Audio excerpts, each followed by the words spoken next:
This is Hockey Unfiltered with Todd Lewis.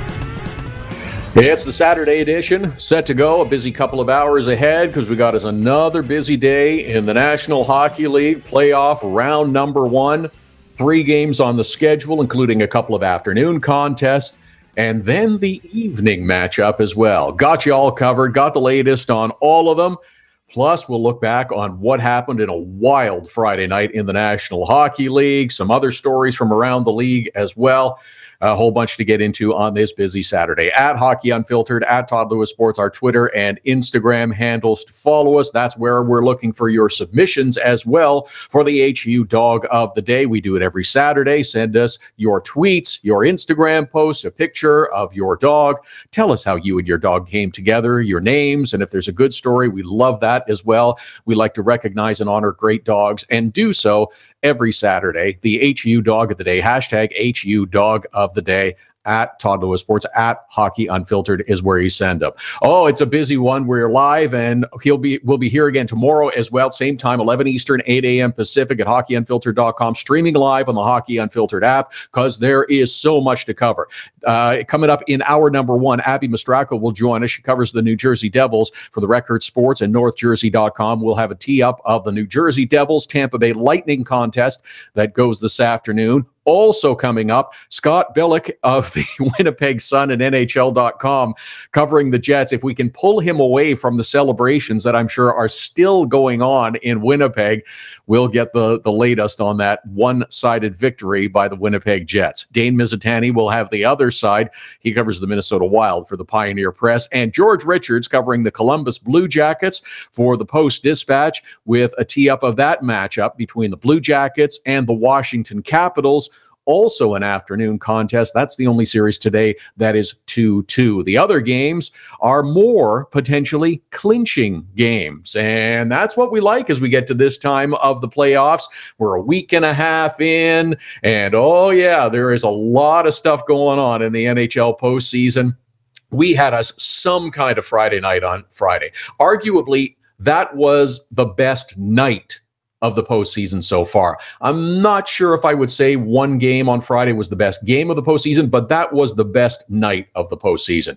We had 3 games, all elimination games.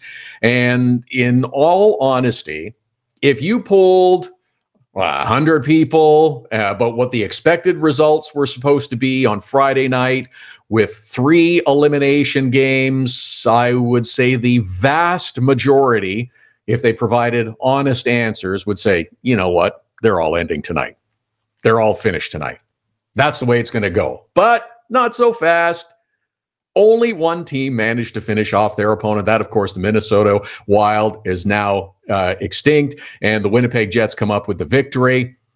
Flyers, Avalanche managed to stay alive and did so in remarkable fashion. It wasn't the kind of Friday night you necessarily expect, but really it's the kind that you hope for in the postseason, isn't it? A lot of fun, a lot of feel-good stories, 2 teams that weren't given much of a chance in victory of their series, but they managed to come up with a win when they need it the most and hold off on being eliminated at least for a little while longer. Everybody picked Pittsburgh over Philadelphia.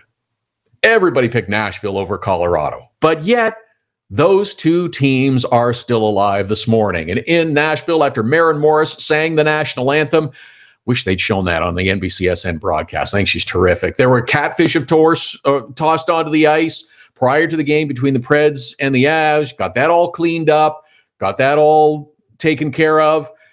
And starting goaltender for the Colorado Avalanche, Andrew Hammond, better known as the Hamburglar. He steps in for Jonathan Bernier, who had taken over for Semyon Varlamov, who is out with an injury. And Andrew Hammond would say after the game, I basically played 2 games since January. And no wonder everybody's writing off the Avs. No wonder no one is giving the Avalanche any opportunity.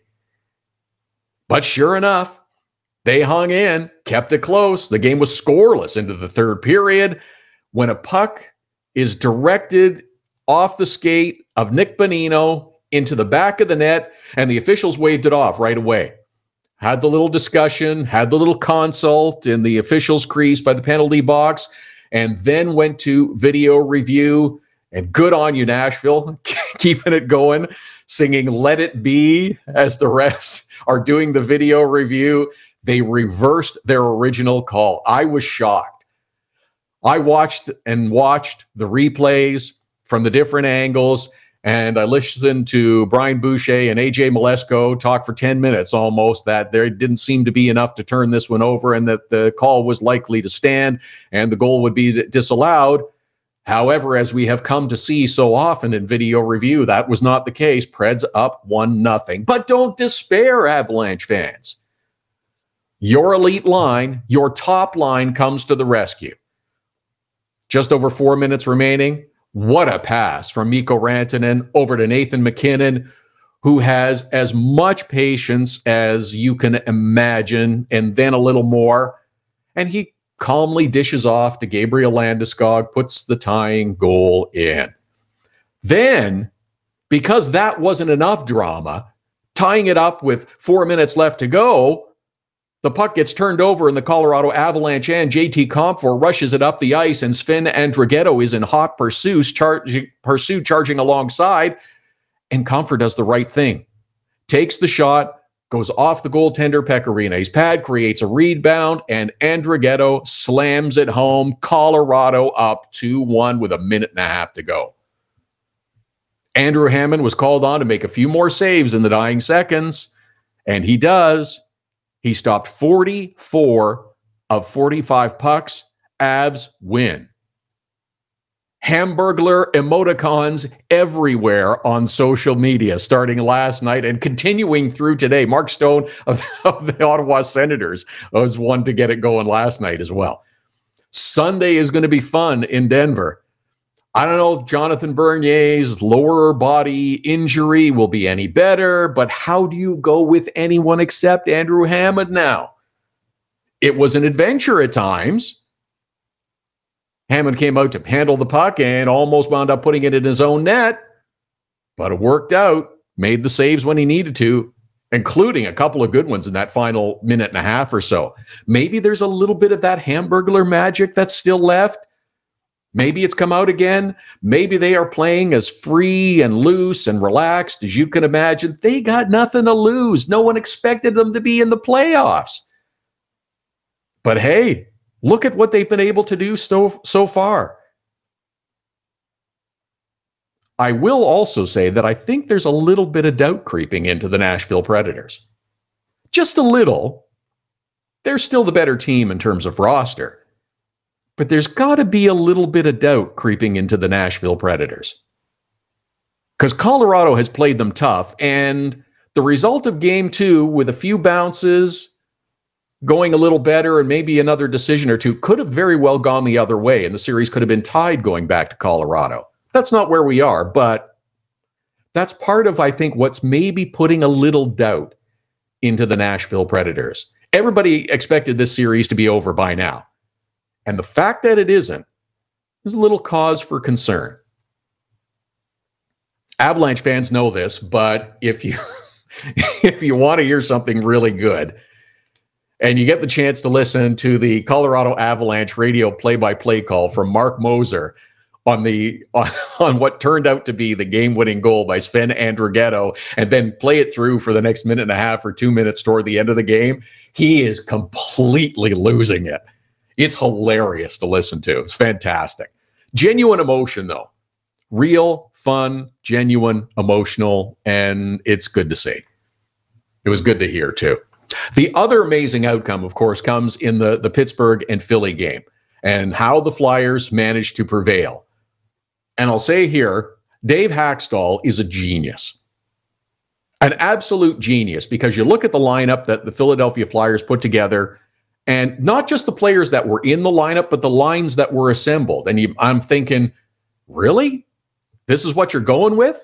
Nolan Patrick, who was one of the best players in a lousy Game 4, he gets moved off the line with Claude Giroux. Sure, he was a -3, but so was Giroux. Valtteri Filppula goes up to play between Giroux and Voracek. And look at that. Giroux scores the first goal. Valtteri Filppula Has a beautiful shorthanded goal, too.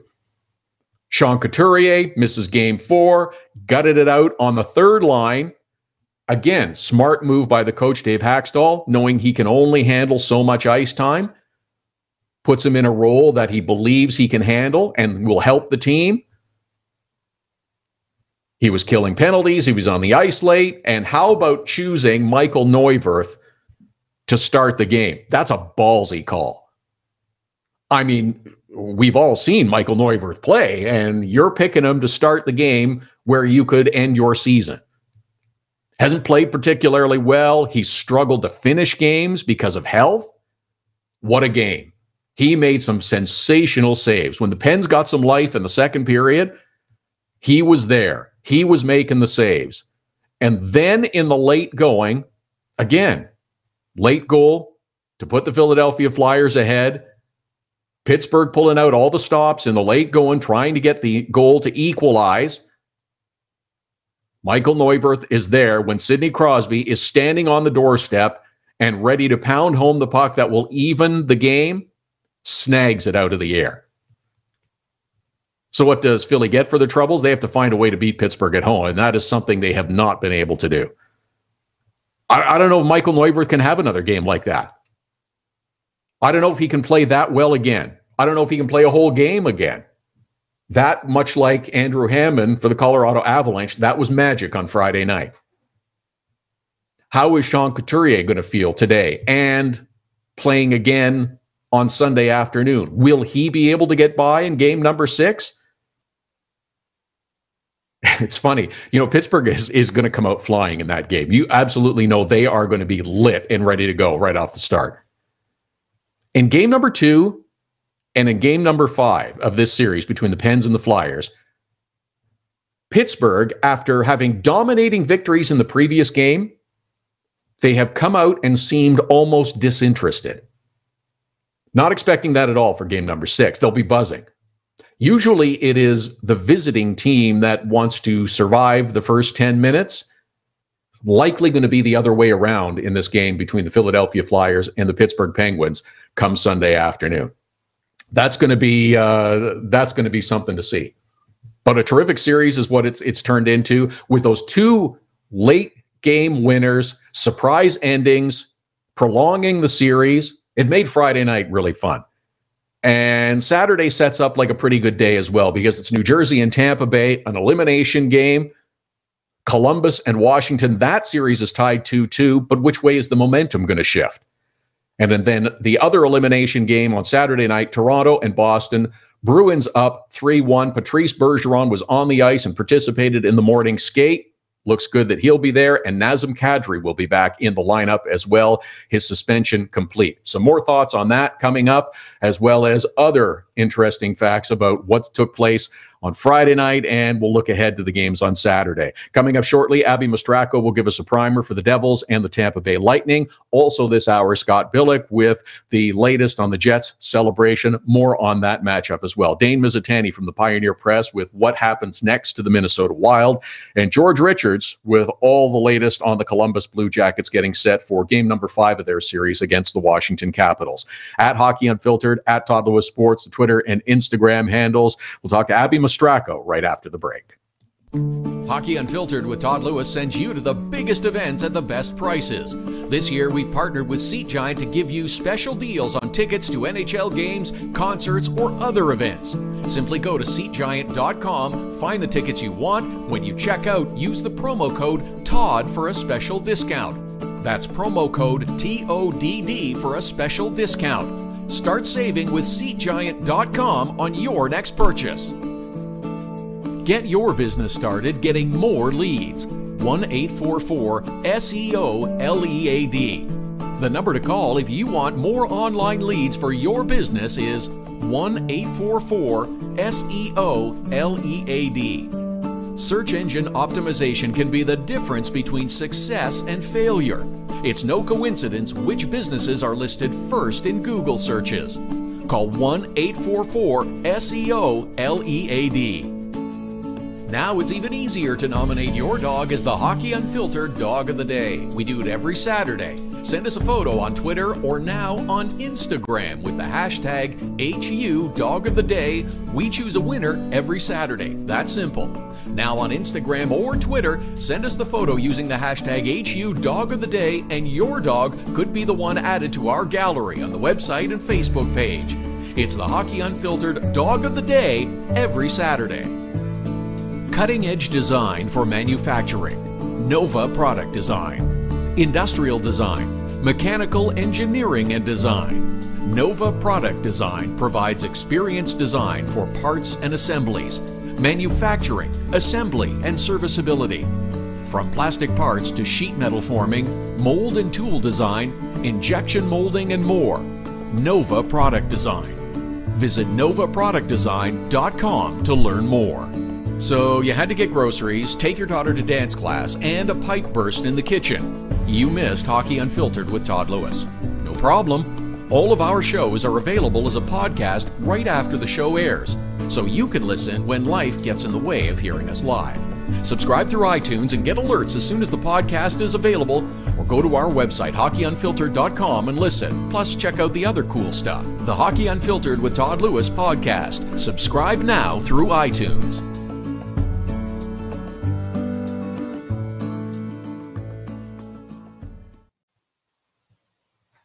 Welcome back. This is Hockey Unfiltered with Todd Lewis. It's the Saturday edition. Here Saturdays and Sundays, 11 Eastern, 8 a.m. Pacific at hockeyunfiltered.com. We're streaming live on the Hockey Unfiltered app, all powered by Primetime Radio.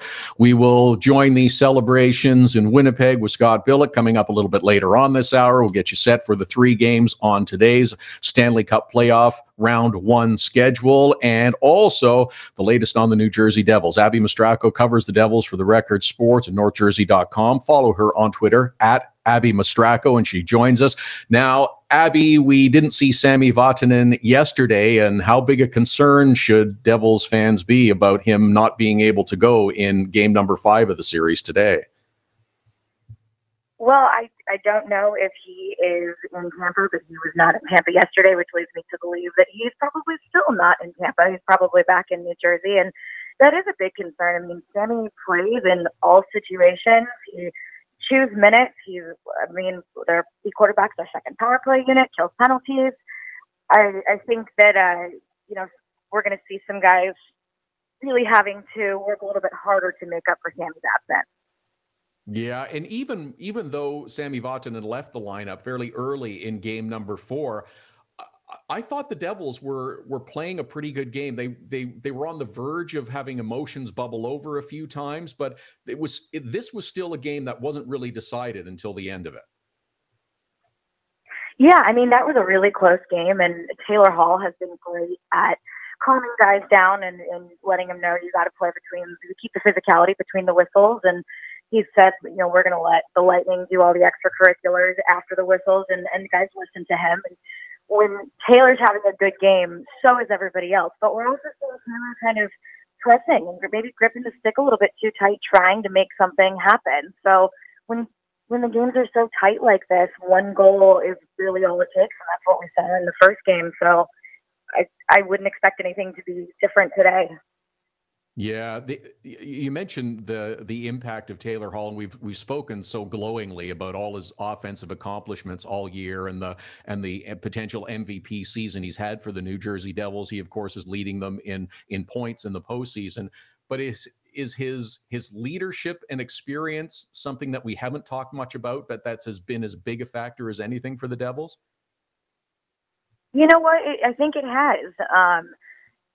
Like I said, on the ice, when Taylor's on, the rest of the team is on. And off the ice, they really listen to him a lot and they respect him. And yeah, this is his first playoff series, but he has been playing like an absolute veteran. And I don't think there was any sort of like shock and awe like we saw with some of the other rookie guys, some of the other rookies who hadn't ever played in a playoff game before. I think Taylor's just kind of that consummate pro, and he's very mature, and we're really starting to see Taylor was this young dynamic scorer for a long time. We're really starting to see what Taylor can do.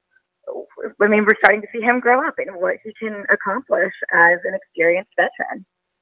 Yeah, it's just I'm a little surprised to hear that about Taylor Hall because yeah, he's been in the league for a number of years, but there are some players on the Devils who have got postseason experience, and you think that more of that leadership might be coming from whether it's I don't know, an Andy Green or Ben Lovejoy perhaps, or even Drew Stafford, who's had playoff runs before. I think it's really good, and I think it speaks well to the Devils going forward that he's imparting some experience and maturity in helping lead this team through this first round matchup because there are so many young players. But after some initial nerves, I don't think a lot of the young players have let the brighter spotlight of the playoffs impact them too much. No, I don't think so. I mean, when I talked to Will Butcher the other day, and he was like, you hear that it's going to be loud, and you hear all the stories about how much the crowd plays into it. And he said you can't really know how it's going to affect you until you actually just get out there and play. But he took that first hit in his first shift, and he said he was locked in and engaged. And I think a lot of the other guys are like that too. But there's kind of a misconception that this is a young team. Yes, they do have a lot of young rookies who contribute a lot to the team, but like you said, they do have guys like Ben Lovejoy. They've got Andy Green, Travis Zajac, who's been there for a long time. Both of them are still from the 2012 team who went to the Stanley Cup final. And, they've got 4 guys who used to play in Anaheim who have a lot of playoff experience. And I do, Brian Boyle especially, he's played in the playoffs almost every year of his career. I do think they're getting a lot of that veteran leadership out on the ice. But like I said, they do really listen a lot, and they respond to Taylor Hall. Abbey Mastracco is with us. She covers the New Jersey Devils for The Record Sports and NorthJersey.com. Follow her on Twitter at Abbey Mastracco. Devils and Tampa Bay Lightning, 3 p.m. Eastern start on Saturday afternoon, game number 5 of that series. I'm glad you mentioned Will Butcher, too, because with some of the talk of the other sensational rookies in the league, I don't know that he's received as much attention, but he's contributing in all facets for the New Jersey Devils throughout the season and now in the playoffs as well. Yeah, Will's been great, and I think he's been overshadowed a little bit by Nico Hischier. I mean, when you've got a first overall pick and a phenom like Hischier on the team, you are going to get overlooked as a rookie a little bit. But Will has come in and kind of reinvigorated the power play for them. He kills penalties. He skates with Ben Lovejoy, who has helped bring up some really talented young defensemen. I mean, Cam Fowler was Ben Lovejoy's defense partner way back when he was a rookie in Anaheim. So I think Will's going to grow into a really nice piece for them, and we're starting to see him make an impact already. Yeah, the other player I want to ask about, and I'm not sure what we can expect from him after such a long layoff, but Marcus Johansson of the Devils. I mean, he's been out of the lineup since the end of January, but it's nice to have a player with that skill set, that talent, that ability to come back into your lineup, even if he's not contributing on the score sheet right away. It's a boost for the rest of the team. Absolutely, and Marcus really brings a lot of speed. He has not slowed down since he's been back in the lineup, and that's exactly what you need against a speedy Tampa team like this. You've got to be able to use your speed and your skill to combat their speed and their skill. And I think getting Johansson back was also kind of an emotional boost for the team. When a guy's out like that for as long as he is with any sort of injury, getting them back really is, it's nice to see them back, and he's an important part of the team. And like I said, they need all the speed they can get to counter Tampa right now. Yeah, and that's the thing with the New Jersey Devils that I'm still not sure everybody's quite gotten yet, is their defense, which New Jersey has been known for over the years, is flipped around in the opposite. As opposed to being passive, they're super aggressive now, and that's going to be a key to their success in trying to slow down the Tampa Bay Lightning and prevent them from getting out of their own end and getting on the rush. Well, they've had their whole philosophy on playing defense right now is make Tampa play defense and get out of your own end. But that's the problem that they've had, is they've spent most of these 4 games playing in their own end, and they've had a lot of plays broken up through the neutral zone. They haven't really been able to get into the zone without their passes being broken up. And then once they are in the offensive zone, they're passing around a little bit too much. Travis Zajac said that they were having trouble finding some shooting lanes, but John Hines a few days ago said it doesn't matter. There's always a lane. There's always a tactic to beat their tactic. We have to execute. So if the Devils can get into their own end, that's been the biggest problem, though. The other key, too, will be keeping the Tampa Bay Lightning either A, off the power play, although the penalty kill was better for the New Jersey Devils in game number 4 against the Tampa Bay Lightning. Tampa was sizzling before that, but the Devils slowed them down in game number 4. Yeah, that's true. And talking to them yesterday, Ben Lovejoy said, yeah, we had a great penalty kill going, but we still haven't figured out their power play. We don't want to put them on the power play. We don't want to have to kill off penalties because their power play is so lethal. The best penalty killing is to not have to kill the penalty. So I know that the penalty discipline has been emphasized throughout the series. It's continuing to be emphasized. They don't want to take careless penalties like stick penalties and things like that. But look, in a playoff game, they're going to have to take penalties. That's just how this happens. We've all watched playoff games. Emotions boil over sometimes. Tensions are high. So if they do end up having to kill off a penalty, I think that's going to be kind of a strong suit for them tonight. Now, Corey Schneider has also been very good in the Devils' goal since coming back. I think that John Hynes made the move at exactly the right time from Keith Kincaid to Corey Schneider. Yeah, Corey's been really great. I was asking a few guys about the differences between the two, and Corey's more compact, moves side to side, stays deeper in his net, and Keith makes the dynamic, risky saves. But I think Corey's veteran presence has a big effect. And look, Keith Kincaid is a really relaxed goalie, and he keeps guys very calm out there. But having a veteran like Corey out there is, it's invaluable. And I think Schneider's been Schneider and Vasilevsky have been the difference. They were the difference in the last game, and they were the difference in both games in New Jersey. Now that I think about it, so if this is a battle of the goalies, we're seeing two pretty good ones. Yeah, we certainly are. Now, how does if we're to believe that Sami Vatanen will not be in the lineup today, how is that going to impact and shake up the defense pairs for the New Jersey Devils? Is it just going to be one pair that gets altered, someone subbing in for Sami Vatanen, or will it shake up the others as well? I think we can expect to see Marco Mueller back in. He did play, I believe, in the first game of this series in Tampa. They're going to have to shake things up. I would imagine that I wouldn't imagine that it's just going to be a straight switch, putting Mueller on that top defensive pairing with Andy Green. I would not expect that necessarily. Will Butcher might potentially be. I could see him being moved up. John Hynes did say that he is considering other lineup changes, forward line changes to make up for Sammy's absence if he's not here, because yesterday he was not willing to say definitively Sammy will or won't play. So I do think there's going to be some shakeups, and I think the power play is really where you're going to see it, because like I said, Sammy's quarterback's the second power play unit, so Will Butcher is going to have to play. I think he's going to see his minutes increase, and it's a big loss for this team. Sammy, I've known Sammy since he was a rookie in Anaheim, and he is an exceptionally tough player. He plays so much bigger than his size, and he plays in all situations. So that's going to be a big loss for them. And like I said, there's got to be a lot of guys who are going to have to work harder to make up for his absence. Yeah, absolutely right, but full-on cone of silence until the absolute last minute from Coach John Hynes. Abbey Mastracco covering the New Jersey Devils for The Record Sports and NorthJersey.com. At Abbey Mastracco is how you follow her on Twitter. Thanks so much for this, Abbey. We always appreciate it, and we'll talk again soon. Enjoy the game. Thanks for having me, as usual. Abbey Mastracco covering the New Jersey Devils with as much information as the Devils are prepared to leak out at the moment. We have seen, with injuries as recently as last night, players of significance out of the lineup. Doesn't seem to matter. The underdog still finds ways to win. Yeah, New Jersey can win this game. But Game 4 was a close one.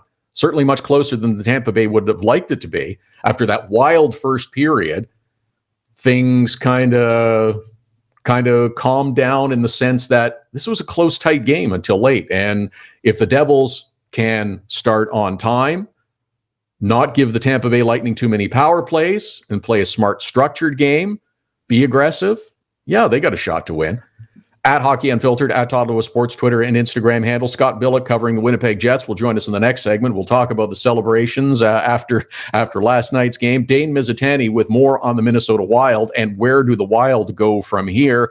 And George Richards with us later on in the program, covering the Columbus Blue Jackets, and Caps, an afternoon contest as well. That series even at 2 apiece. At Hockey Unfiltered, at Todd Lewis Sports, great to see the HU Dog of the Day nominations coming in. Hashtag HU Dog of the Day. Send us a photo of your dog, a picture, tell us your dog's name, your story of how you came together. We like to honor and recognize great dogs. We'll pick a winner, and the photo will go up on our website, up on our Facebook page, and give great recognition to a great dog. Hockey Unfiltered with Todd Lewis, back with much more after the break. Hockey Unfiltered with Todd Lewis sends you to the biggest events at the best prices.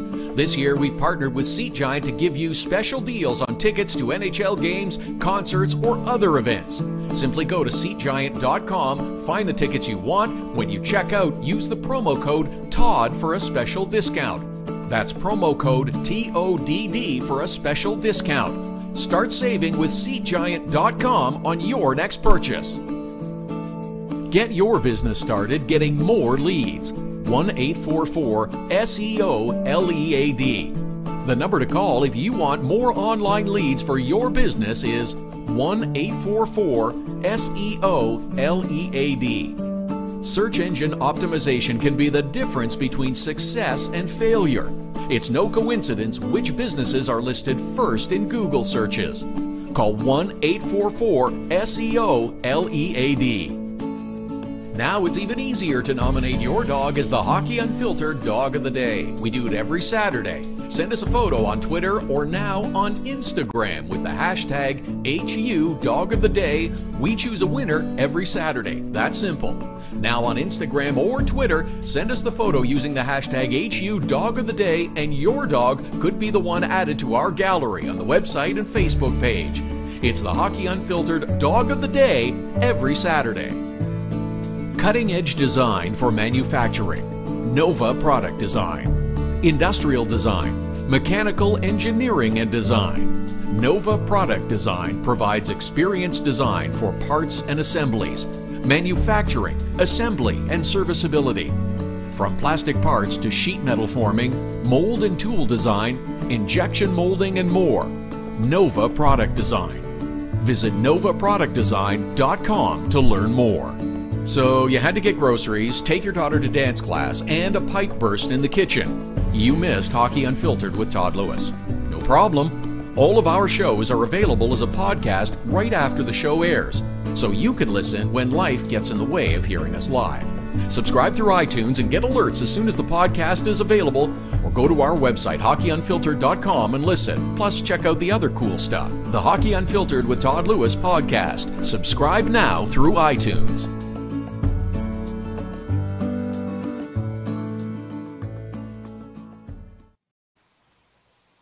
Saturday edition of Hockey Unfiltered with Todd Lewis continues. Lots to get into as we get set for 3 more games on the Saturday schedule of NHL playoffs. George Richards covering the Blue Jackets. Later on, Blue Jackets and Washington Capitals, game number 5 of that series.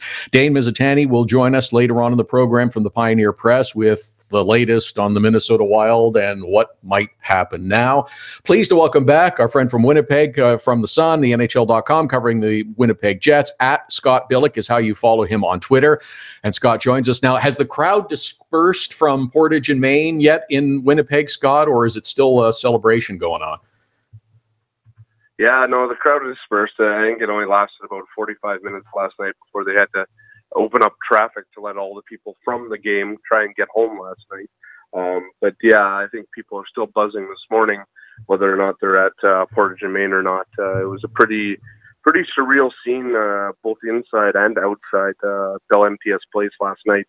The local police station here, or the police department here, released their figures from last night, saying between the number of people inside the arena and outside the arena, it was around 36,000 people. Bell MTS Place only holds 15,321, if my numbers serve me right, and so that means there's over 20,000 people outside on about a 4-block kind of little section of downtown adjacent to the arena last night, watching the game on several big screens and creating quite the scene outside in downtown Winnipeg. Yeah, they were ready to celebrate right from the beginning of the game last night, and I'm glad it continued pretty much through. I guess there was a little bit of a lull of the second period, but it picked back up again in the third. It continued outside, and perhaps one of the dangers, if you will, for the Winnipeg Jets now is to, yes, celebrate and enjoy that, maybe take a day off today. Perhaps they even take the whole weekend off since the Nashville series is going to go a little longer, but then start to refocus and realize, okay, that was only round one. If we're serious about this, we got 3 more rounds to go. Yeah, exactly. And I think there was a few statements last night from Jets players that kind of alluded to that exact point. Blake Wheeler talked about it probably the best way last night when he said, we're gonna sit here tonight. We're gonna enjoy this tonight. We have a day off tomorrow. We're probably gonna enjoy it tomorrow.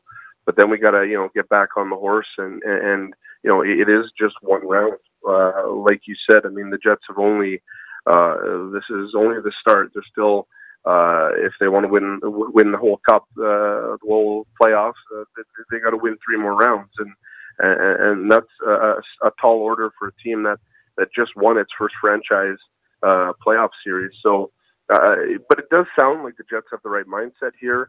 One of the things that the Jets have done well this year is stayed very even keel, not letting themselves get too high and not letting themselves get too low. And I think that is what will serve them well going forward, depending if they play Nashville or Colorado after Colorado's big win last night. Who knows what's going to happen in that series? A lot of people think it'll be Nashville, just given how well Nashville was this year. But I think the Jets are going to be prepared for either or. So, it's a lot of just making sure that they don't stay in the moment after this playoff series win for them and start to look forward to the next round and what they have to do to try and get past that one. They don't have to look very far back in their history this season to understand how quickly they get back on track too. Even just going back a few games when Minnesota kind of shelled the Winnipeg Jets and Connor Hellebuck was pulled, starting with the next game, Game 4 and right through Game 5, they were focused, they were determined. Connor Hellebuck hasn't allowed a goal since he got back in the net. This is a team that really, even though they drift from center occasionally, as all teams do, they find their way back. Yeah, I mean, the way the Jets have been able to bounce back, not losing 3 games in a row this season, just being able to stop and stem that bleeding immediately following 1 or 2 losses, and especially for Connor Hellebuck. Before Game 3, before Game 4, there was a stat about Connor and his ability to bounce back after allowing 5 goals or more, which he did in the Game 3 there, and his save percentage was something insane, like close to 940, 950 in that region. And yeah, he's been unbelievable for the Jets in that way, where he's able to put that bad game behind him, and the whole team as a whole. I mean, the Jets were able to do that after Game 3. I think they were a little bit humbled after that game. Maybe a little bit of a wake-up call, and the Jets admitted they didn't play that game. It was a weird game.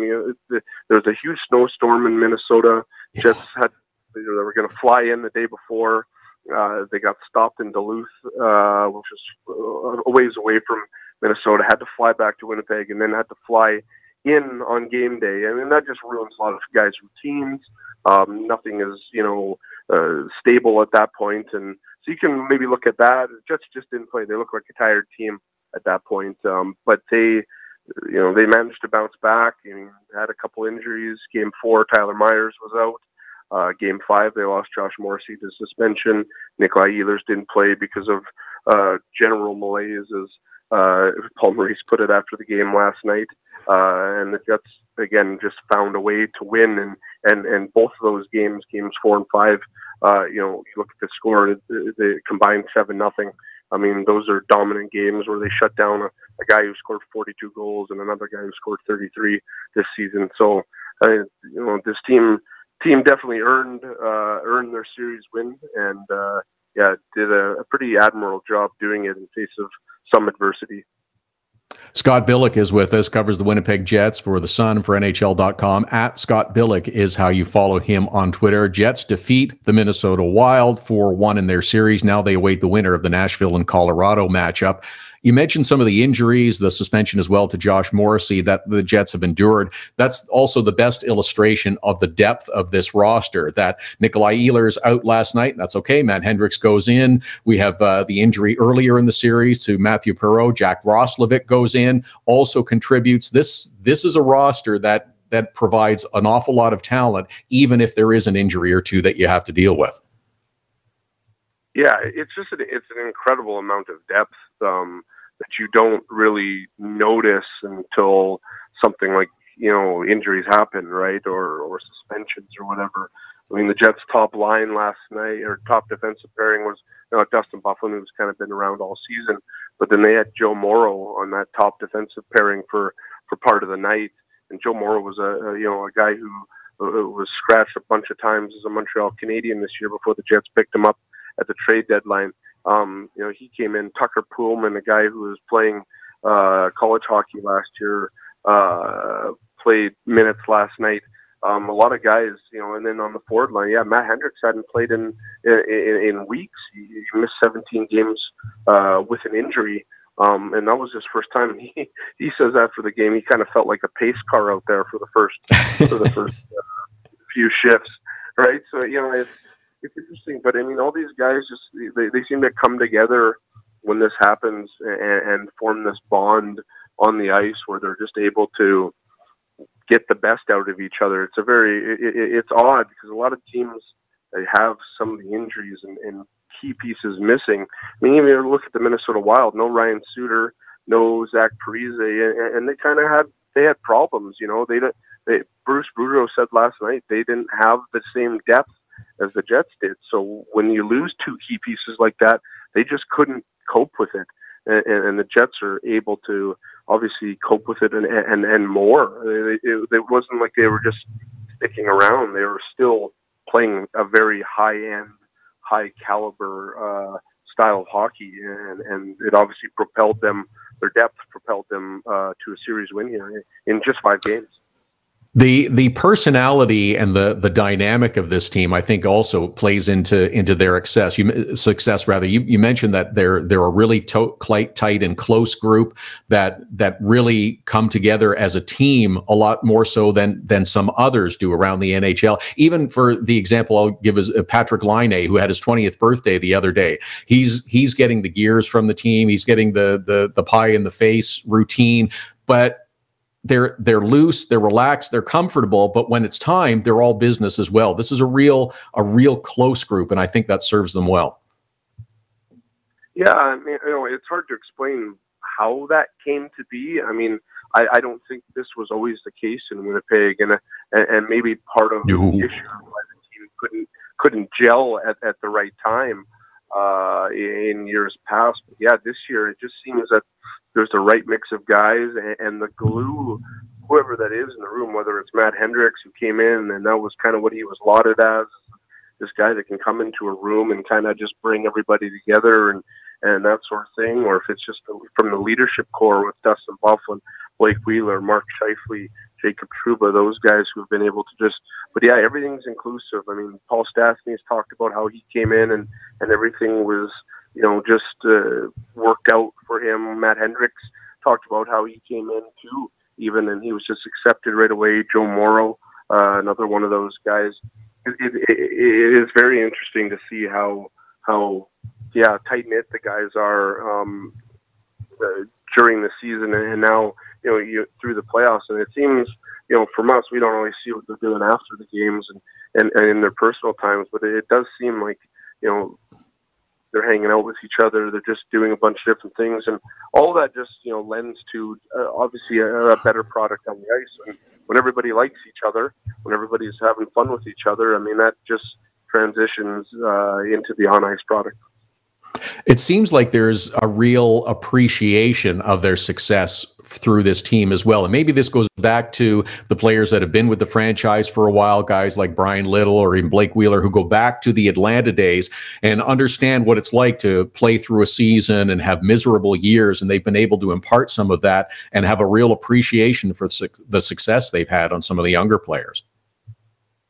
Well, it's funny you say that because, I remember one thing that Brian Little said last night, and he's in the handshake line, and he's been there before, but he's never been in on the winning side of that handshake line. And he admitted after the game, he's like, I thought about it. Like, I didn't know what to say, which is just an interesting thing to hear from a guy. But yeah, Brian Little is that one guy, and a lot of guys were talking about Brian Little last night as a guy who he's been through it all with this team, the lows in Atlanta. He even kind of talked about that last night. The lows with the Jets, the move, like all these things, and he's never been able to kind of taste playoff success like he was able to last night. And so, yeah, I think there's a lot of people just kind of happy for him, happy for the guys in 2014-15 when the Jets got swept in that first round with a very young team. A lot of the guys, Mark Scheifele, Jacob Trouba, guys like that who came together. And there's a guy like Blake Wheeler last night who talked about when he was in Boston in 2009, 2010, and they played in the second round against the Flyers. The Flyers ended up going to the Cup that year, and a big part of the Flyers going to the Cup that year was Bruins were up 3-0 in that series, and Blake Wheeler's on that team, and then the Flyers win 4 straight and knocked the Bruins out of the playoffs, and that was kind of, Blake Wheeler talked a little bit about that last night and how this was, he didn't want to talk about it as, he saw it as a bit of a negative, but you could tell that, there's a little bit of redemption here for him as well, to win a playoff series kind of in the fashion that they did. So yeah, I think there was a lot of motivation for Jets players to kind of win as well, for some of the guys that had been there before and had been with this club for the long haul and been through a lot of bad times, I guess is the best way to put it. Yeah, and they're certainly enjoying the good times right now in Winnipeg. They'll await to see whether it's the Nashville Predators or the Colorado Avalanche that they will meet in round 2. Should be a terrific series. That's Scott Billeck covering the Jets for the Winnipeg Sun and NHL.com. At Scott Billeck is how you follow him on Twitter. Great stuff as always, Scott. We appreciate it and look forward to talking to you again as the playoffs move along. For sure. Anytime. Appreciate it. Scott Billeck covering the Winnipeg Jets. The celebrations outdoors seem to have slowed down, but there's understandably a real satisfaction with the Winnipeg Jets, the franchise, and their fans waiting for round number 2. Pretty terrific stuff. What a great atmosphere in that building. There's a bucket list item. If you want to go see a great game and a great atmosphere, go to Winnipeg and check out a game there. Also, last night, a really wonderful gesture by the Jets and the franchise and their fans.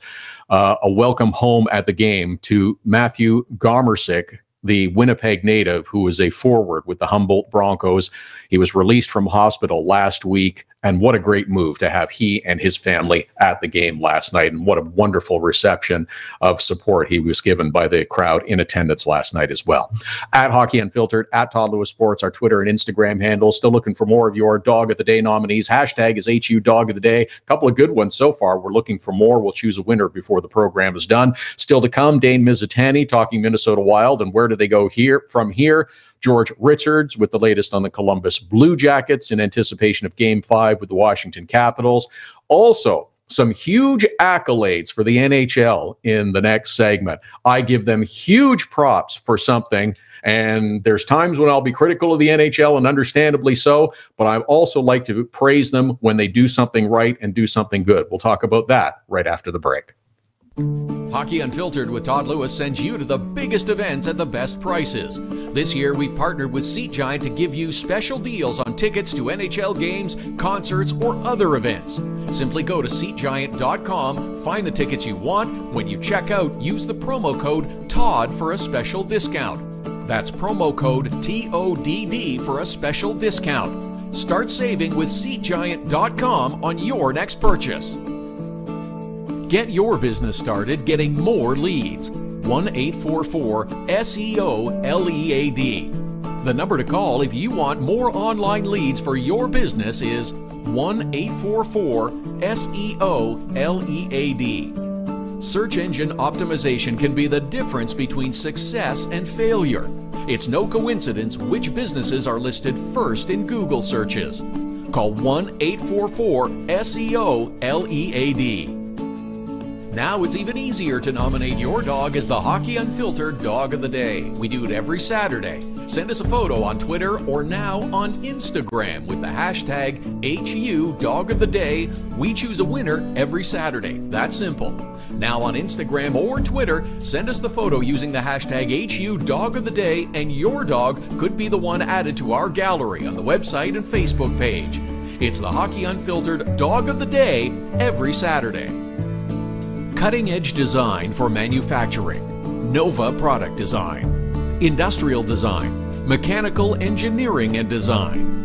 Nova Product Design provides experienced design for parts and assemblies, manufacturing, assembly, and serviceability. From plastic parts to sheet metal forming, mold and tool design, injection molding, and more. Nova Product Design. Visit novaproductdesign.com to learn more. So you had to get groceries, take your daughter to dance class, and a pipe burst in the kitchen. You missed Hockey Unfiltered with Todd Lewis. No problem. All of our shows are available as a podcast right after the show airs, so you can listen when life gets in the way of hearing us live. Subscribe through iTunes and get alerts as soon as the podcast is available, or go to our website, hockeyunfiltered.com, and listen. Plus, check out the other cool stuff. The Hockey Unfiltered with Todd Lewis podcast. Subscribe now through iTunes.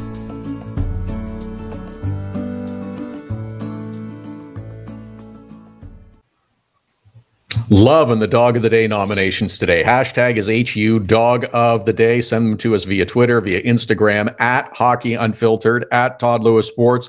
Looking for your Dog of the Day nominations. Do it every Saturday here on Hockey Unfiltered with Todd Lewis. We just like to recognize and honor great dogs. We'll pick a winner at the end of the next hour. The photo will go up on our website, on our Facebook page. We like to recognize great dogs and great dogs stories. In the next hour, Dane Mizutani from the Pioneer Press with the latest on the Minnesota Wild. Also, George Richards talking Columbus Blue Jackets, getting set for Game 5 with the Blue Jackets and the Washington Capitals. Oh, it's going to be a busy program. Also, I want to take a few seconds and talk about something really good that the NHL finally did. For the last week and a half of the NHL season, we have been talking about questionable hits, high hits, suspendable offenses, actual suspensions that were doled out. All started with the LA Kings and the Vegas Golden Knights series and Drew Doughty and his crunching body check on William Carrier. And that was followed up the next night with Nazem Kadri and the Maple Leafs and the Tommy Wingle situation. There was Josh Morrissey of the Winnipeg Jets and the cross-check of Eric Stahl and Nashville's Ryan Hartman and a whole bunch of other hits that prompted an awful lot of clickbait from media outlets that, is this a suspendable offense? Is this a suspendable offense? The other one, of course, was in the New Jersey-Tampa Bay series with Nikita Kucherov laying out Sami Vatanen of the Devils. Kucherov's hit warranted no hearing or supplemental discipline. So the thinking by the experts was, well, my gosh, Nikita Kucherov's hit was almost identical to Drew Doughty's hit, so that's likely going to mean a hearing, that's likely going to mean a suspension, and Kucherov is going to be spending some time on the sidelines. Finally, this is something that we have talked about at least all season, and I'll venture to say that this goes back even further into previous years. Friday evening, the league did something that we have been asking about for months, if not longer. They put together a video to help fans and hopefully certain media members understand why some of the recent calls warranted suspensions and why others did not. Bravo. Good for you. Well done. We have been talking about this for ages. Put out some helpful videos, not just the Department of Player Safety decisions as to when a suspension is issued. It will be a big help to fans, to media members, to players as well. Thank you for doing so. I tweeted out the video, the tweet from the Department of Player Safety yesterday. We'll do that again. A really smart move. I'd love to see more of this. This is not going to make everyone happy. This is simply an education process, but it will go a long way in quieting down the nonsense and the ridiculous rhetoric that goes on after almost every body check. Certainly every hard hit. Oh, should that be suspension? Picture, get a picture, get a little video clip, put it up on our website. It'll get us lots of clicks. It'll get us lots of attention, and the hysteria ensues.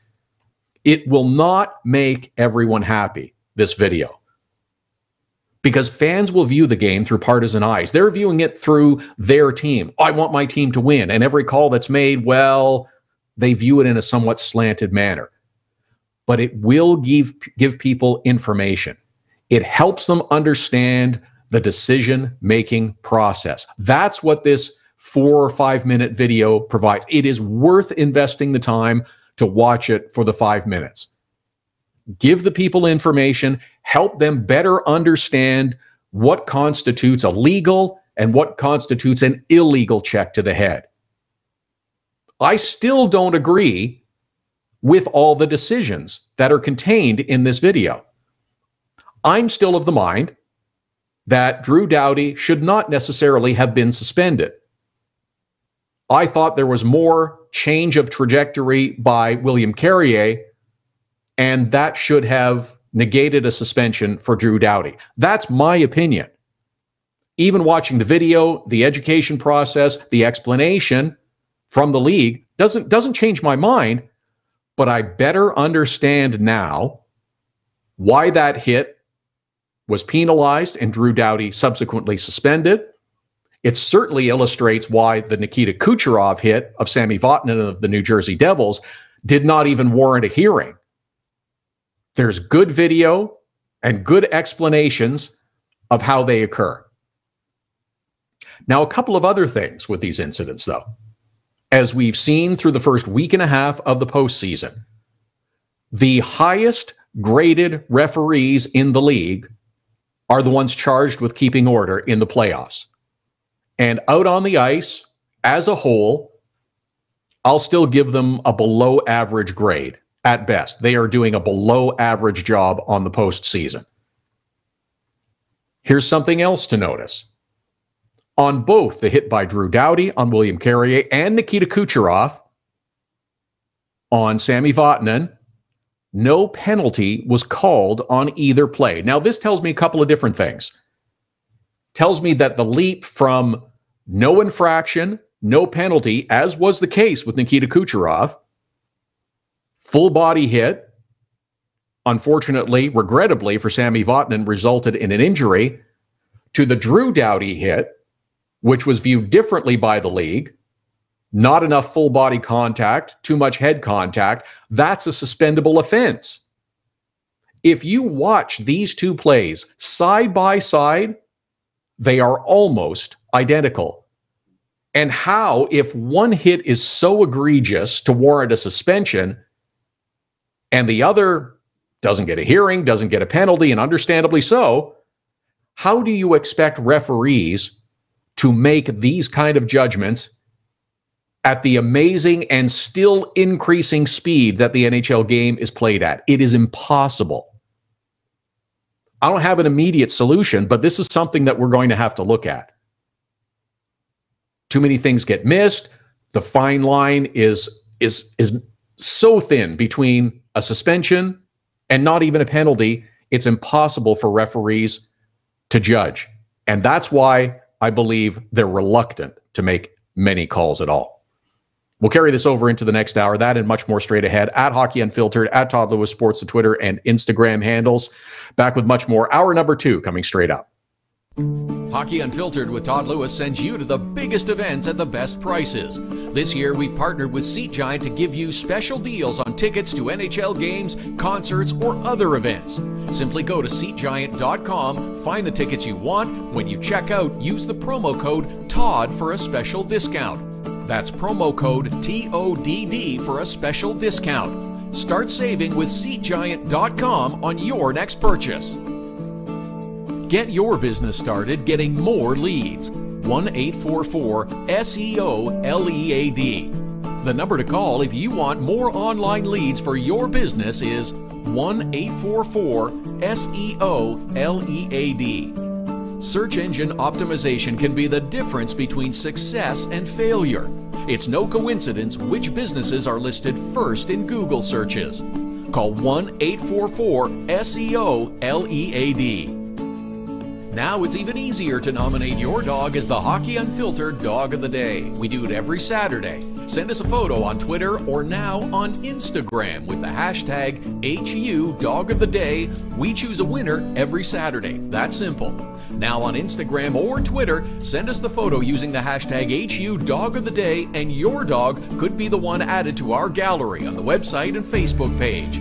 It's the Hockey Unfiltered Dog of the Day every Saturday. Cutting-edge design for manufacturing, Nova Product Design. Industrial design, mechanical engineering and design. Nova Product Design provides experienced design for parts and assemblies, manufacturing, assembly, and serviceability. From plastic parts to sheet metal forming, mold and tool design, injection molding, and more. Nova Product Design. Visit novaproductdesign.com to learn more. So you had to get groceries, take your daughter to dance class, and a pipe burst in the kitchen. You missed Hockey Unfiltered with Todd Lewis. No problem. All of our shows are available as a podcast right after the show airs, so you can listen when life gets in the way of hearing us live. Subscribe through iTunes and get alerts as soon as the podcast is available, or go to our website, hockeyunfiltered.com, and listen. Plus, check out the other cool stuff. The Hockey Unfiltered with Todd Lewis podcast. Subscribe now through iTunes.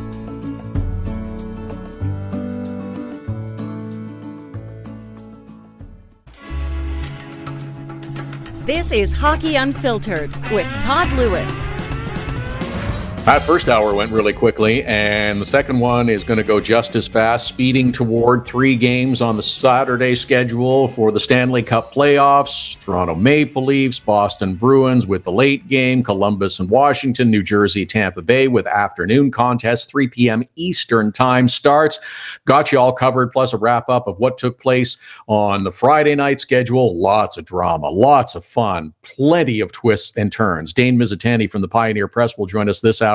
We'll talk about the Minnesota Wild and what happens next with the Minnesota Wild. They went down 4-1 at the hands of the Winnipeg Jets. In the series, they went down 4-1. They were shut out again by the Winnipeg Jets. George Richards will join us later on this hour as well with the latest on the Columbus Blue Jackets getting set for game number 5 of their series against the Washington Capitals. The series shifts back to Washington, tied at 2 apiece. Visiting teams have won all 4 games. Who carries the momentum after game number 5? We'll talk to George about that and much more.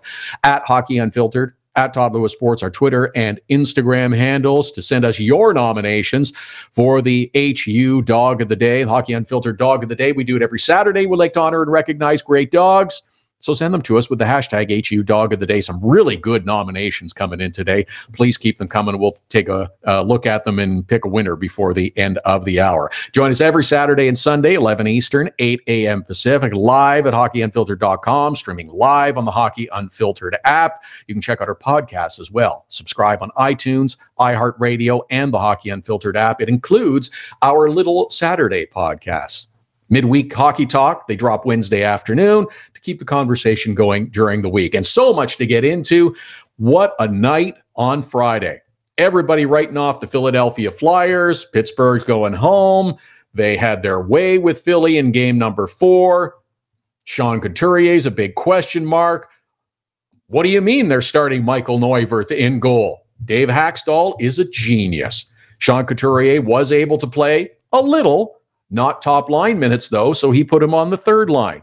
Moved Valtteri Filppula up to the top line to play with Giroux and Voracek. And look at that. Claude Giroux opens the scoring with a great shot over the glove of Matt Murray in the first period. Valtteri Filppula scores a shorthanded goal. Sensational. And Michael Neuwirth, wow. Can't believe how well he played in that game. Now they got to go back home. Can they do it again? How much can Couturier play? I don't know. Is Michael Neuwirth going to play again? Is he going to be the guy? I guess you kind of got to start him after the game he played in game number 5 on Sunday. That was something. Nashville Predators, Colorado Avalanche. Looked like it was going to be a close game, and it was. Stayed scoreless into the third period. Nashville gets a goal that goes in off the skate of Nick Bonino. Oh, I would have loved to have heard Harnarainen sing, do the big Bonino call after that one. They reviewed it. Wasn't a kicking motion. Counts. Nashville up 1-0. Fear not, Avalanche fans. The top line goes to work. Gabe Landeskog finishes off a beautiful three-way passing play, ties the game. And then Sven Andrighetto hops on a rebound from a JT Compher shot, pounds it into the back of the net to give the Avs the lead with 1.5 minutes remaining. Now you got to lean on your goaltender, as you did throughout the game. And the Hamburglar comes through. Yes, the man who had the magic with the Ottawa Senators a few seasons ago, forced into duty because Jonathan Bernier is suffering from a lower body injury. He was awesome. Stopped 44 of 45s. Almost put one in his own net, but he played great. Now the series is headed back to Denver. I don't know if Mark Moser is going to be able to take it. I think he needs a day and a half to recover from the play-by-play call I listened to last night. Wow. It was something. And as mentioned, the Minnesota Wild go down 5-0 to the Winnipeg Jets. And what happens now to the Minnesota Wild? We will talk more about that coming up with Dane Mizutani from the Pioneer Press. We'll also get more on the game today with the Columbus Blue Jackets and the Washington Capitals. That's an afternoon contest. The late contest, relatively speaking, the late game is Toronto and Boston. Patrice Bergeron was on the ice for the morning skate, did take line rushes. Looks like he is good to go. Nazem Kadri is back after serving his 3-game suspension. Will he have an impact on the lineup? Yeah, very likely. He's got to be a big help in trying to shut down the Bruins, try to slow them down, provides a little depth on offense. I mean, he scored better than 30 goals in the regular season, but Nazem Kadri, he's just a little off-putting to me. He still seems like he's an immature player, selfish. He acted selfishly in hurdling himself at the prone Bruins player up against the boards and earning himself that 3-game suspension. But he just seems to make poor choices and has a history of doing so. Bad decision-making on a consistent basis. First thing he should do is shut up about what happened. But he takes the bait. He gets asked questions upon his return by reporters saying, okay, you're coming back. What do you think about the suspension? And he was asked about it on Friday. The day after your team gets beat at home, you're on the brink of elimination, and here's the Nazem Kadri quote. Was it worthy of a suspension? I definitely think so, but I think the 3 games was definitely a little harsh. I was disappointed. I wasn't expecting that for sure. That particular play, I felt a liberty had been taken on Mitch Marner. I'm always going to stand up for my teammates, stand up for myself. That part isn't going to change. Now, he thinks he's being a team guy, going after someone he believes did one of his teammates wrong and felt no need to apologize to his teammates for putting them into this very difficult position by committing a stupid penalty, getting himself tossed out, and earning a 3-game suspension. The incident occurred a week ago. You should have gotten away from this as quickly as you possibly could. Whether I agree with it or not, it's over, it's done, I'm back in. End of story. Nothing more to say about it. Time to move on. His sole focus should be on, we've got to win a game. That's what your coach, Mike Babcock, said. Afterwards, we got to win. We got to win a game so that we can keep playing. We don't win, we stop playing. Mike Babcock's thing again. Focus on your job. Do your job. And Kadri's still whining that he's been wronged and treated unfairly by the league and received too harsh a suspension and doesn't feel he owes a comment to his teammates about it. I talked about this a little bit last week on the Little Saturday podcast. Kadri's got 4 years left on his contract after this one. He won't finish it in Toronto. Could he go this summer? In my mind, absolutely. There are more young, talented forwards coming on the Toronto Maple Leafs roster. Take a look at the Marlies.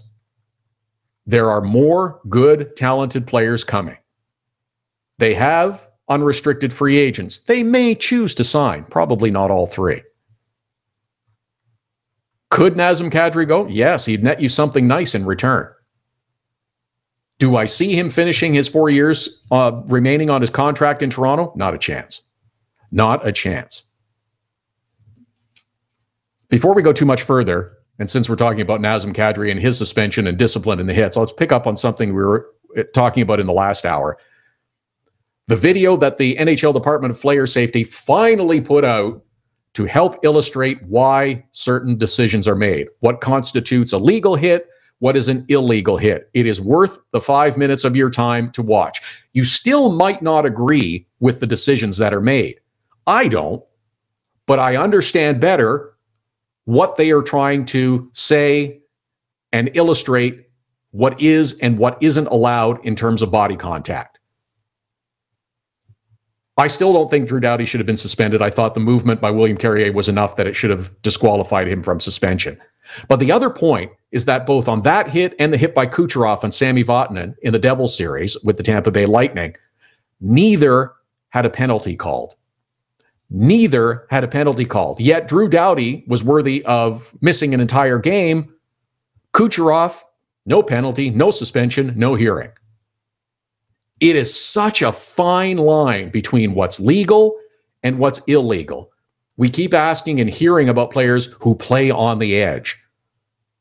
If it's that fine a line, it is almost impossible for players to play on the edge without falling over. There's always going to be illegal hits. But are we asking too much of the players to play on that fine line between legal hit and you're getting suspended? Does the line need to be a little wider?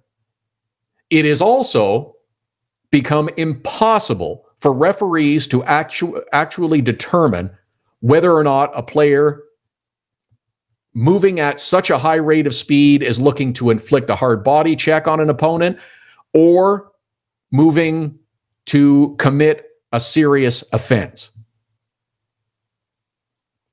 The view of the referees can provide vastly different looks depending on where they are positioned, whether they are watching the play come toward them, move away from them, or from the side, and on which side of the ice. One view, it can look like a potential crime that's worthy of significant suspension. From another angle, there's nothing to see here. Move along. It's a routine hockey play. I know this is the system we've got. I understand that the default line is, well, the referees get more calls right than they get wrong. But you know what? The ratio of right versus wrong continues to slide in the wrong direction. And it is getting closer to level with each passing day. I don't have an immediate solution, but this is something that we're going to have to look at. The game is only going to continue to speed up for a while. And that's going to make the job of the officials even more difficult.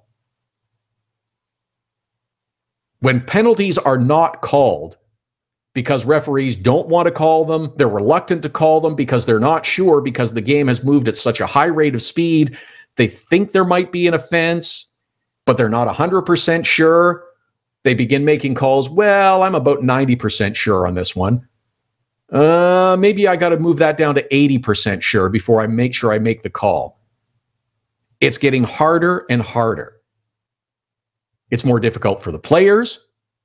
It's more difficult for the officials, and it's harder for fans to understand as well.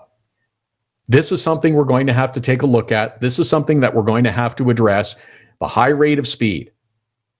How can we better officiate? Everyone wants consistency. Make the right call. Make it in a timely manner. I'm not advocating more video review necessarily, but let's not rule it out completely either. If it helps us get the calls right after an incident, I'm not saying blow the play down, stop play, go to the penalty box and watch. There should be an official in the press box who is doing that while the play is going on, however. But after the play comes to a stop, if there's another opportunity or two in the rule book to allow for referees to maybe take a look at the video, maybe that's something that we're going to have to adapt to in the coming years. The stakes are so high in the postseason. Referees are under such scrutiny every night. A bad call one way or another can mean a power play, can mean a goal, can mean a game win, can mean a series win. We want to get the calls right, and maybe we're going to have to adapt and change our system further so that referees do get the calls right. At Hockey Unfiltered, at Todd Lewis Sports, if you want to weigh in. I'm interested in further thoughts on this. I don't have an immediate solution, but it's something that I want to look at. At Hockey Unfiltered, at Todd Lewis Sports. Coming up, George Richards from the Columbus Post-Dispatch. We'll talk Jackets and Capitals. And Dane Mizutani from the Pioneer Press will join us in the next segment. We'll talk about the Minnesota Wild. Do the Wild go from here? Hockey Unfiltered with Todd Lewis. Back with more after the break. Hockey Unfiltered with Todd Lewis sends you to the biggest events at the best prices. This year, we've partnered with Seat Giant to give you special deals on tickets to NHL games, concerts, or other events.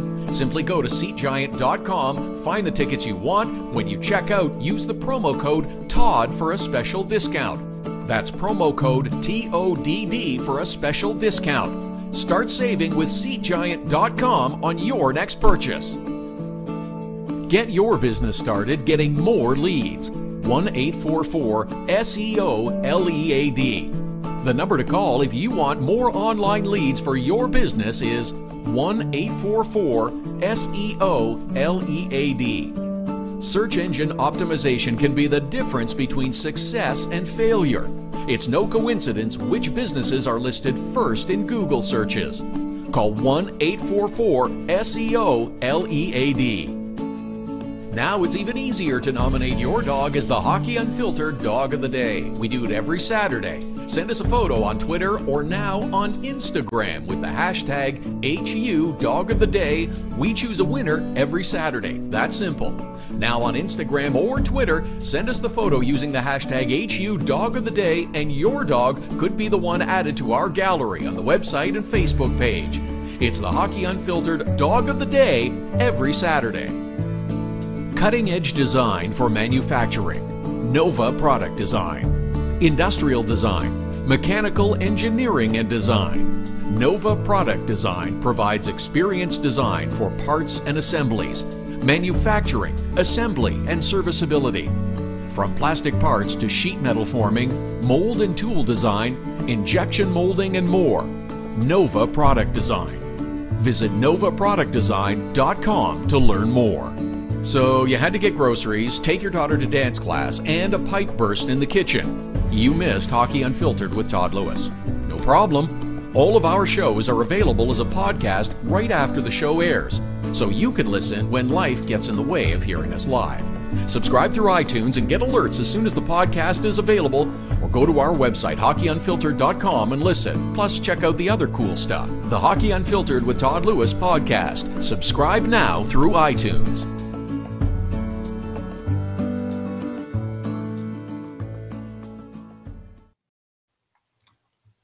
Hockey Unfiltered with Todd Lewis, the Saturday edition continues live at hockeyunfiltered.com, streaming live on the Hockey Unfiltered app, all powered by Primetime Radio. At Hockey Unfiltered, at Todd Lewis Sports, our Twitter and Instagram handles. Busy remaining hour. George Richards from the Columbus Post-Dispatch will join us. We'll tee up the Jackets and Capitals matchup this afternoon. Happy to welcome back from the Pioneer Press, covering the Minnesota Wild. You can follow him on Twitter at Dane Mizutani, and Dane joins us on the line now. Dane, I know that immediately the questions start after the Minnesota Wild conclude their series with the Winnipeg Jets. What happens now? But I don't think anybody wants to do anything before taking a deep breath and exhaling for a few days and really assessing what took place throughout the entire season, not just in this 5-game series. Yeah, Todd, you're absolutely right. Obviously, there's the knee-jerk reactions right now. Can this team do it? Can this core do it? And, you know, they've kind of proven over the last 5 years that they really can't get over the hump. But I think, like you said, owner Craig Leopold's going to take a breath here. General manager Chuck Fletcher's going to take a breath here. Head coach Bruce Boudreau and the rest of the team, they're going to take a breath. They're going to realize, take time to let it soak in, really kind of understand why things happened the way they did. You look at the Wild this season, I think they played 9 games with a full complement of healthy players. So yes, they were behind the 8 ball kind of from the start. But I mean, just looking at last night, that was kind of a microcosm of how the playoffs have gone for the Wild over the last 6 years. Yes, they've made it 6 years in a row, but I think everyone in town kind of assumes it's only a matter of time before they get knocked out. So it's tough for them right now. That locker room was, as somber as I've seen, obviously, after that game. But we'll see here. Yes, I think change could be on the way, but it will come, I think, after everyone kind of takes a step back. Yeah, the last thing you want to do are make rash choices and rash decisions. But at the same time, there are some reasonable questions that should be asked about the Minnesota Wild. And health, I think, has absolutely been one of the keys as to why the Wild had the type of season they did. I agree with you. But you also have to look at how the roster is made up when you've got Zach Parise, who's 33, you've got Mikko Koivu, who's 35, you've got Eric Stahl, who is 33. And yes, you do have some younger players coming, but they haven't exactly started to take over the role of being the frontline players for the Minnesota Wild yet. And this is a league that is speeding up and getting faster, and that's something that's going to happen quickly for Minnesota. Absolutely. And like you mentioned the veterans they have on their roster, but the Wild are in purgatory right now. They're good enough to consistently flirt with the playoffs, if not make the playoffs. But they're not good enough to win the whole thing. And that's been the case for 6 years. But you mentioned Zach Parise and Ryan Suter. Those guys are still under contract for 8 years. And you look at what they have, the money that they have tied up in those guys. They just re-signed Mikko Koivu last off-season or before the start of last regular season to a 2-year contract. He'll be taking a little bit of a pay cut, but he'll still be making about $5.5 a year. And then you start to do the math. I mean, it's not a mistake that the Wild kind of have, some shortcomings in certain areas because they've kind of banked on these young up-and-comers that haven't totally panned out in the playoffs in particular. I mean, you look at a guy like Jason Zucker as a perfect example. 33 goals during the regular season, 0 points during the playoffs. And he was critical of himself. Charlie Coyle the same way. Everyone's kind of waiting for Charlie Coyle to take that jump, that next step. And he's never really taken it. And it's not like these guys don't want to take that step, but at the end of the day, they're not. And that kind of reflects on, everyone, management, and all of that. So there's a lot of questions going into this off season, and we'll see how many answers we come up with. But it's definitely, I would say the window is closing on this group quicker than I think they thought.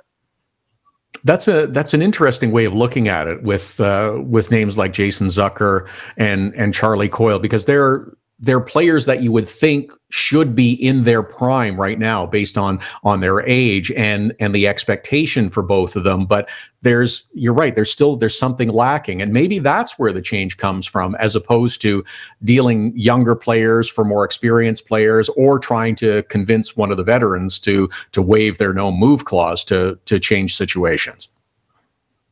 Absolutely. And like you said, I mean, these veterans have no moves. You can't just, the fans are calling, look at Twitter, they're calling to blow the thing up. You can't really do that. You can't just trade away Zach Parise and Ryan Suter. They have to agree to that. And then you also have to find a suitor who can take on that much money. So it's not as simple as saying, okay, let's be bad for 5 years and try and stockpile assets. The Wild are kind of stuck in that front. But like I think you alluded to, there are ways to kind of switch up the core that you have, and I think that kind of starts with trading some of these young guys that aren't unmovable, like a Zach Parise, like a Ryan Suter. A Charlie Coyle, that's a movable contract, and maybe someone wants to take a flyer on him in the offseason, thinks that they can get a little more out of him than Minnesota has gotten. Same goes for a guy like Nino Niederreiter. The Wild just extended him and gave him a 5-year extension last offseason. But he didn't take the next step in his development like I think everyone kind of hoped. And you look up and down, I know I mentioned Jason Zucker. It's everyone. This whole young core that Chuck Fletcher and Brent Flair and the upper management really bet on, and bet on them progressing, just hasn't completely grasped that full progression. And I think that's why you see the team in the state that they're in. Yeah, and that's not to say that whether it's a Parise or Suter or another of the experienced veteran that does have no movement clause protection doesn't mean necessarily that they can't be moved, because we have seen unusual contracts moved in certain situations. But it's got to be something that the player wants and the player agrees to, and you have to also understand you're going to take a hit on that trade. With so much term left on those contracts, you're probably going to end up eating some salary, and you're not going to get much in return. And does that really put you any farther ahead? Exactly. I mean, are you willing to trade 2 first-round picks to a team to take on a big contract like Zach Parise? I'm not sure that puts the Wild in any better situation, because they're going to have to basically trade away assets to get rid of a contract like that. It's not like they're going to be getting a first-round pick in return just because of that, like you said, the contract value. And that's where all the math kind of comes into play here. And that's where you kind of take a step back and realize that they are kind of like they have to kind of just proceed as planned with what they have, because they don't really have another choice. So we'll see what they can do. I'm sure there's creative ways to get around this. But the more and more you look at it, the more you realize that, these veteran guys that are under contract for a really long time probably aren't going anywhere anytime soon. And if they do, it's going to take a heck of a lot to get them out of town in terms of just trading away assets. Dane Mizutani is with us, covers the Minnesota Wild for the Pioneer Press. At Dane Mizutani is how you follow him on Twitter. Wild eliminated from the postseason on Friday night by the Winnipeg Jets in a 5-0 shutout.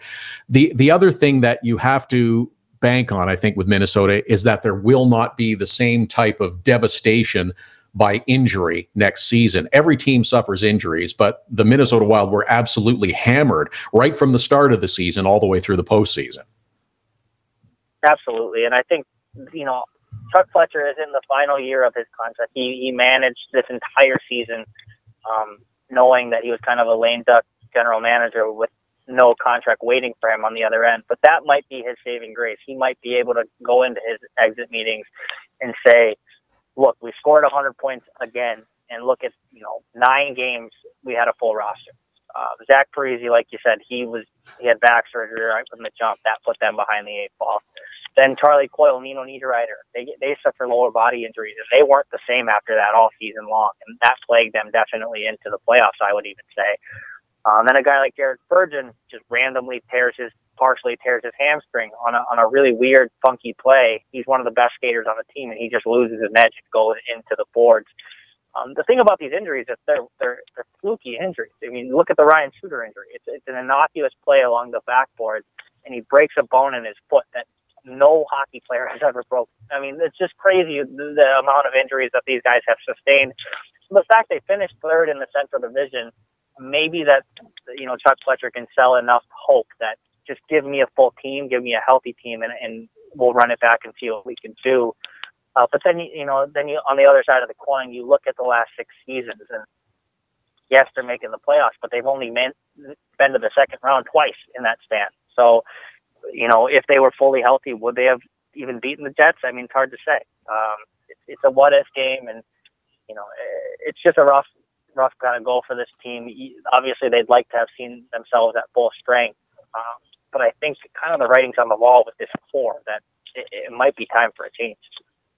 Yeah, and that's the thing with injuries is one thing, and you're right, you want to have a full complement. And to shave down your point further about just making the postseason, in the last 3 years, they've gone out in the first round consecutively. And how much better is this core going to be when everyone is a year older?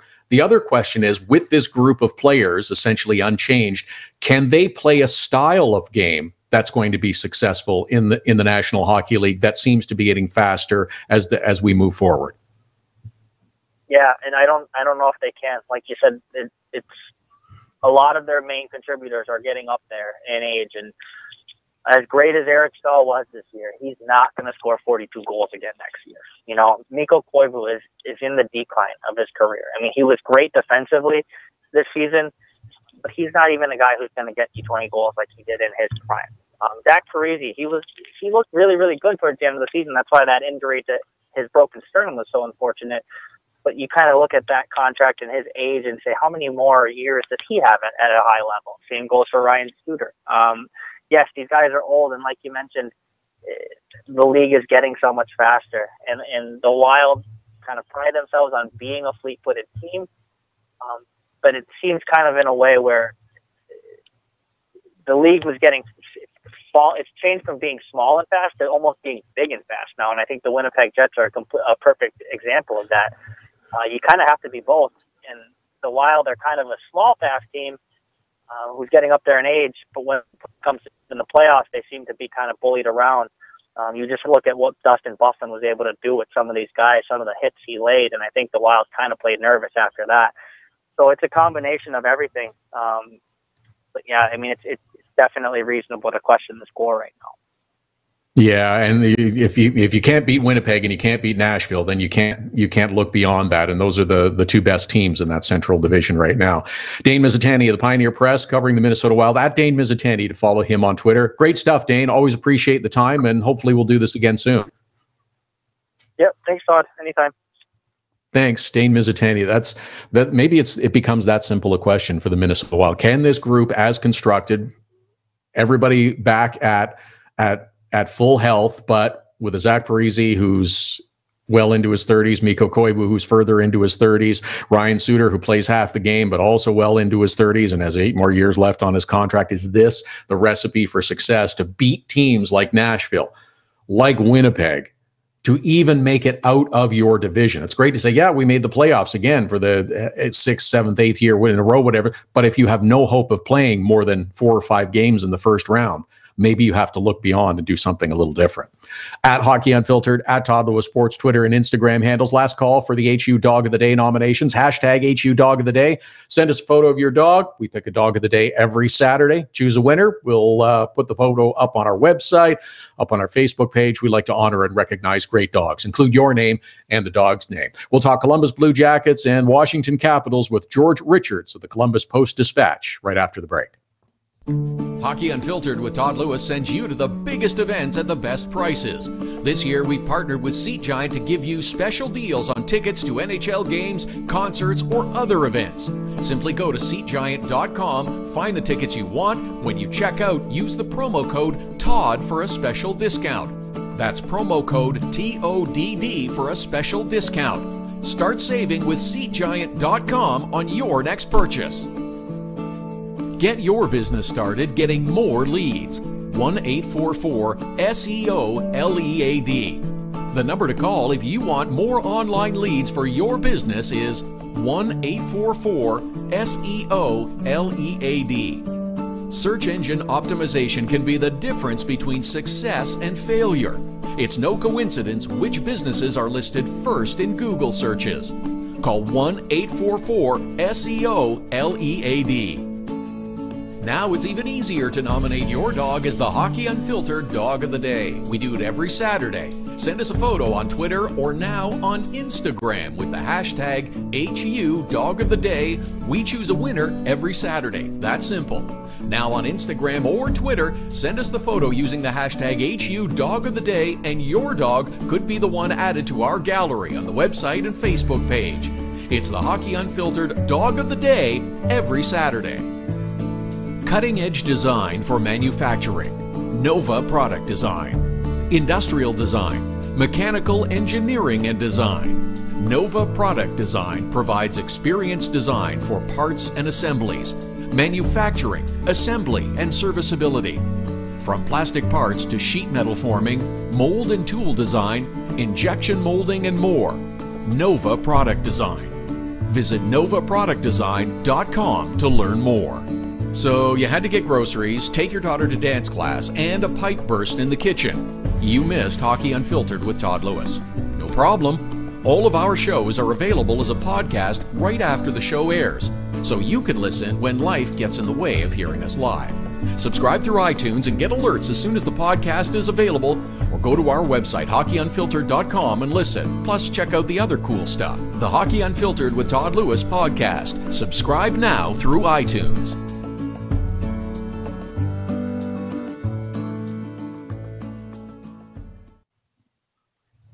This is Hockey Unfiltered with Todd Lewis, Saturday edition, here every Saturday and Sunday, 11 Eastern, 8 a.m. Pacific at hockeyunfiltered.com, streaming live on the Hockey Unfiltered app, available now for download at the App Store, all powered by Primetime Radio. At Hockey Unfiltered, at Todd Lewis Sports, the Twitter and Instagram handles. 3 games on the Saturday playoff schedule, New Jersey and Tampa in the afternoon, and also in the afternoon at 3 p.m. Eastern start, the Washington Capitals hosting the Columbus Blue Jackets in Game 5 of their series even at 2 games apiece. George Richards covers the Blue Jackets for the Columbus Post-Dispatch. Follow him on Twitter at George Richards. Hello, George. I was watching the much-discussed John Tortorella post-game press conference. Was it your question that started him off in the agitated state?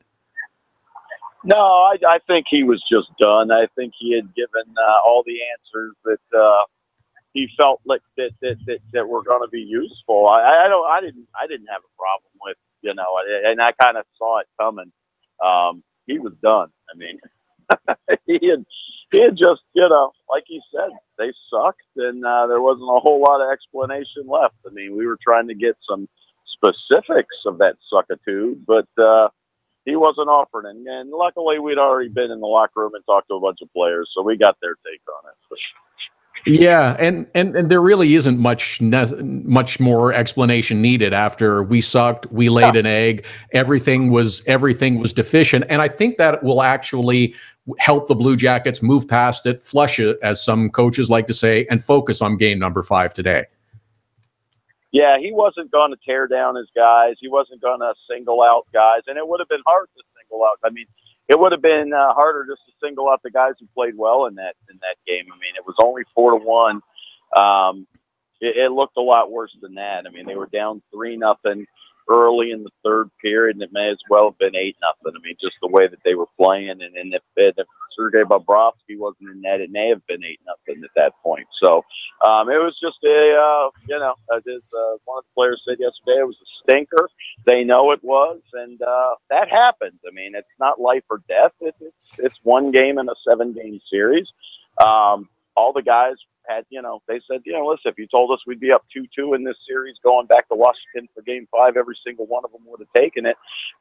They wouldn't have up 2-0, but, they did things a little differently. They won both games in Washington, lost both games in Columbus, and here we are back in Washington, D.C.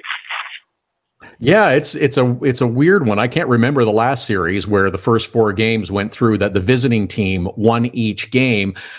I suspect that you can look at it either way for the Blue Jackets, that it gives them a confidence knowing they can win on the road, or if there's the pessimists that want to look at it, it's, well, the tide has to turn eventually, and Washington's pretty good at home, and maybe they have a much better effort this afternoon. But I also expect a much better effort from Columbus. There, I've gone the complete circle. Yeah, exactly. I mean, how do you break this thing down? Who knows what's going to happen today? I think that's been the fun part of this series. I never would have thought that they'd lose both games in Columbus, but I never would have thought that they'd win both games in Washington. So it's been kind of a crazy series. It's been a fun series, and up until Thursday, it was a very evenly matched series. I think all the first 3 games going to overtime, 1 going to double overtime. Columbus played its best game in Game 3, and that happened to be the one that they lost in overtime. So. Yeah, I mean, if you can tell me what's going to happen today so I can start writing, man, go ahead. If I could, George, that I would. George Richards is our guest covering the Columbus Blue Jackets for the Post-Dispatch, at George Richards, to follow him on Twitter.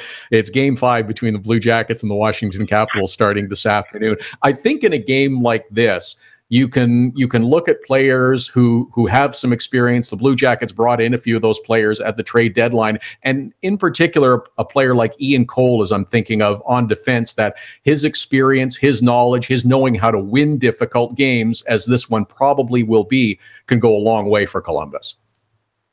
Well, yeah, Ian Cole, I mean, has recent history against the Washington Capitals. It wasn't that long ago that he came in here with Pittsburgh, and they won the first 2 games in Washington of the Eastern Conference semifinals last year, and that series went 7. So the Pittsburgh Penguins obviously didn't give up after giving up a 2-0 lead, and he says that the Blue Jackets aren't either. He's like, listen, we need to learn from this, and we need to put it behind us. So it's a little bit of taking the best out of both. Learn from it, put it behind you, and that's really all they can do right now, because what's done is done. It's a best-of-3 series now, and the winner moves on. Yeah, and they still have to win one on the road if they're going to become victorious over the Washington Capitals, and maybe today presents the best opportunity. And Sergei Bobrovsky, we've seen both the best, we've seen the best and the worst of Bobrovsky in this series. There's times he's looked like he's struggled a little bit, but there's also the knowledge he can absolutely shut you down at times. I think the times that he's struggled have been very small. I think you can count on your left hand the times that he maybe misplayed a puck, or ended up on his back, and he didn't really get a whole lot of help from his teammates. I mean, yes, he's got some help. I mean, Nick Foligno blocked a shot that could have been a goal, but they didn't. They especially in Game 4. They didn't do a whole lot of cleaning out the middle of the ice and kind of let Washington do what they wanted down low. That needs to be addressed and fixed, and that's a point of that they've played well in that area throughout the season. So I think that was just kind of a problem that showed itself in Game 4, and I think you won't see today.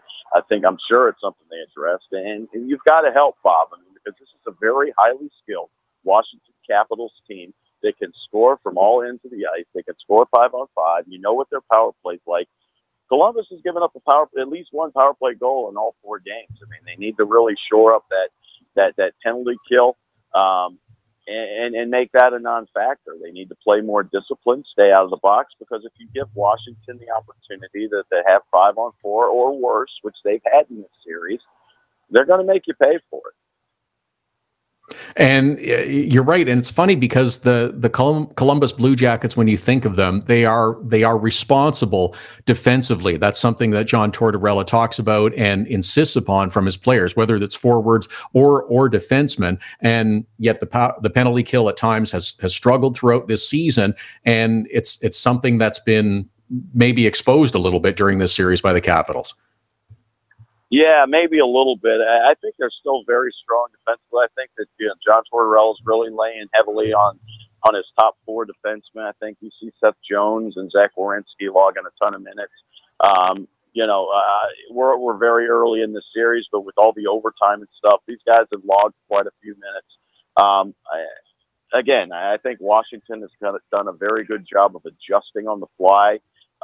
This looks like a different Washington team. Even as good as Washington played in Game 1 and 2, they look a little bit different in Game 4.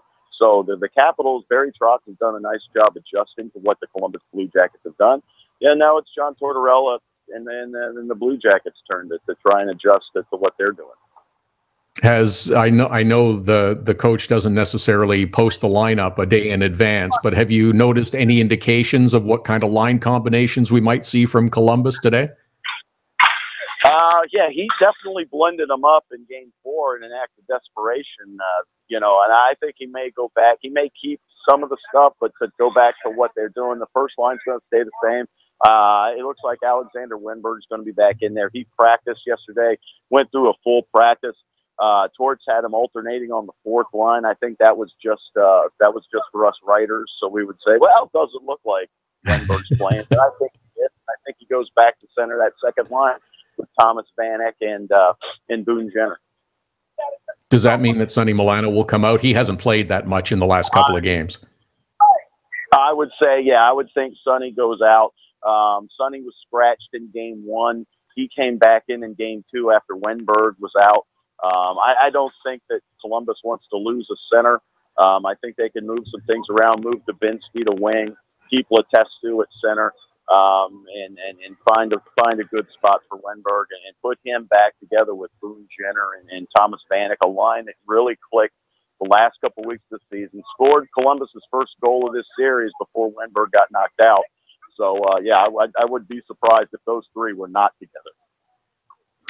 That's George Richards of the Columbus Post-Dispatch talking Columbus Blue Jackets, Washington Capitals, Game 5 this afternoon. At George Richards is how you follow him on Twitter. Always enjoy talking to you, George. Enjoy the game today. Enjoy the rest of the series, and hope we can talk again soon.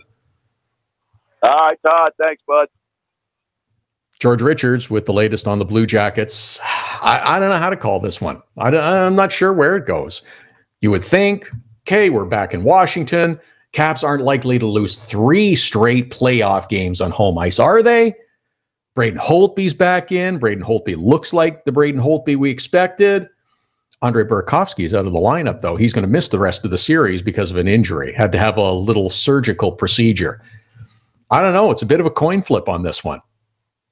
It's a bit of a coin flip. We won't see the same Columbus Blue Jackets team that we saw in game number 4. They will be better today.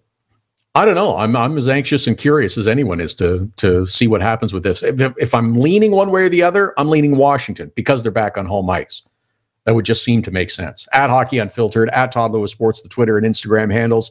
We'll squeeze in as much as we can right up to the top of the hour, get you set for the 3 games on the Saturday schedule. A couple of other items that we'll try and squeeze in as well, some other stories. It has been a busy couple of hours, and hoping for just as much excitement today as we saw Friday in the NHL playoffs. A lot of dramatic endings, a lot of good stories. Hopefully we've got more of it today. Hockey Unfiltered with Todd Lewis, back with much more after the break. Hockey Unfiltered with Todd Lewis sends you to the biggest events at the best prices. This year, we've partnered with Seat Giant to give you special deals on tickets to NHL games, concerts, or other events. Simply go to SeatGiant.com, find the tickets you want. When you check out, use the promo code TODD for a special discount. That's promo code TODD for a special discount. Start saving with SeatGiant.com on your next purchase. Get your business started getting more leads. 1-844-SEO-LEAD. The number to call if you want more online leads for your business is 1-844-SEO-LEAD. Search engine optimization can be the difference between success and failure. It's no coincidence which businesses are listed first in Google searches. Call 1-844-SEO-LEAD.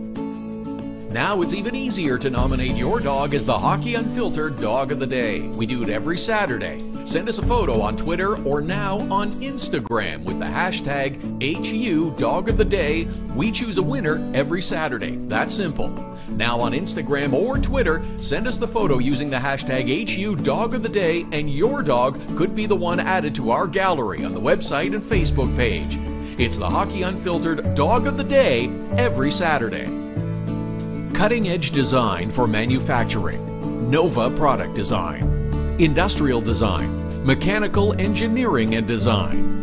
Nova Product Design provides experienced design for parts and assemblies, manufacturing, assembly, and serviceability. From plastic parts to sheet metal forming, mold and tool design, injection molding, and more. Nova Product Design. Visit novaproductdesign.com to learn more. So you had to get groceries, take your daughter to dance class, and a pipe burst in the kitchen. You missed Hockey Unfiltered with Todd Lewis.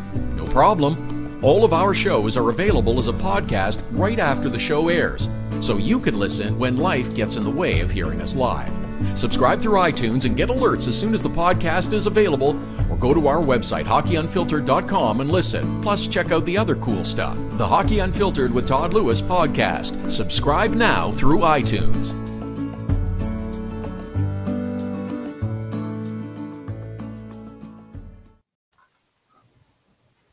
Final segment of the Saturday program, Hockey Unfiltered with Todd Lewis, back again Sunday morning at 11 Eastern, 8 a.m. Pacific, live at hockeyunfiltered.com, streaming live on the Hockey Unfiltered app, all powered by Primetime Radio. Good show today. Lots of good discussion about what's taken place in the Stanley Cup playoffs so far. 3 intriguing games on Friday. We're hoping for just as good on Saturday. There's afternoon action with the Columbus Blue Jackets and Washington Capitals, as we were just talking with George Richards. I don't know. We'll wait and see. But you got to think that the Caps will be buoyed by the 2 road wins. They even the series, just as Alex Ovechkin suggested they might. I wouldn't even call it a guarantee the way some have been making a big deal about, oh, Ovi guarantees victory. Quick, put up a clickbait article. That'll get us some attention. He was asked about losing the first 2 games and now heading to Columbus for games number 3. He said, we're in a tough spot and, it'll be fun when we go back and the series is even. I didn't hear the word guarantee. I know I'm paraphrasing, but I didn't really hear the word guarantee in the quote or read guarantee, yet funnily enough, that was the headline.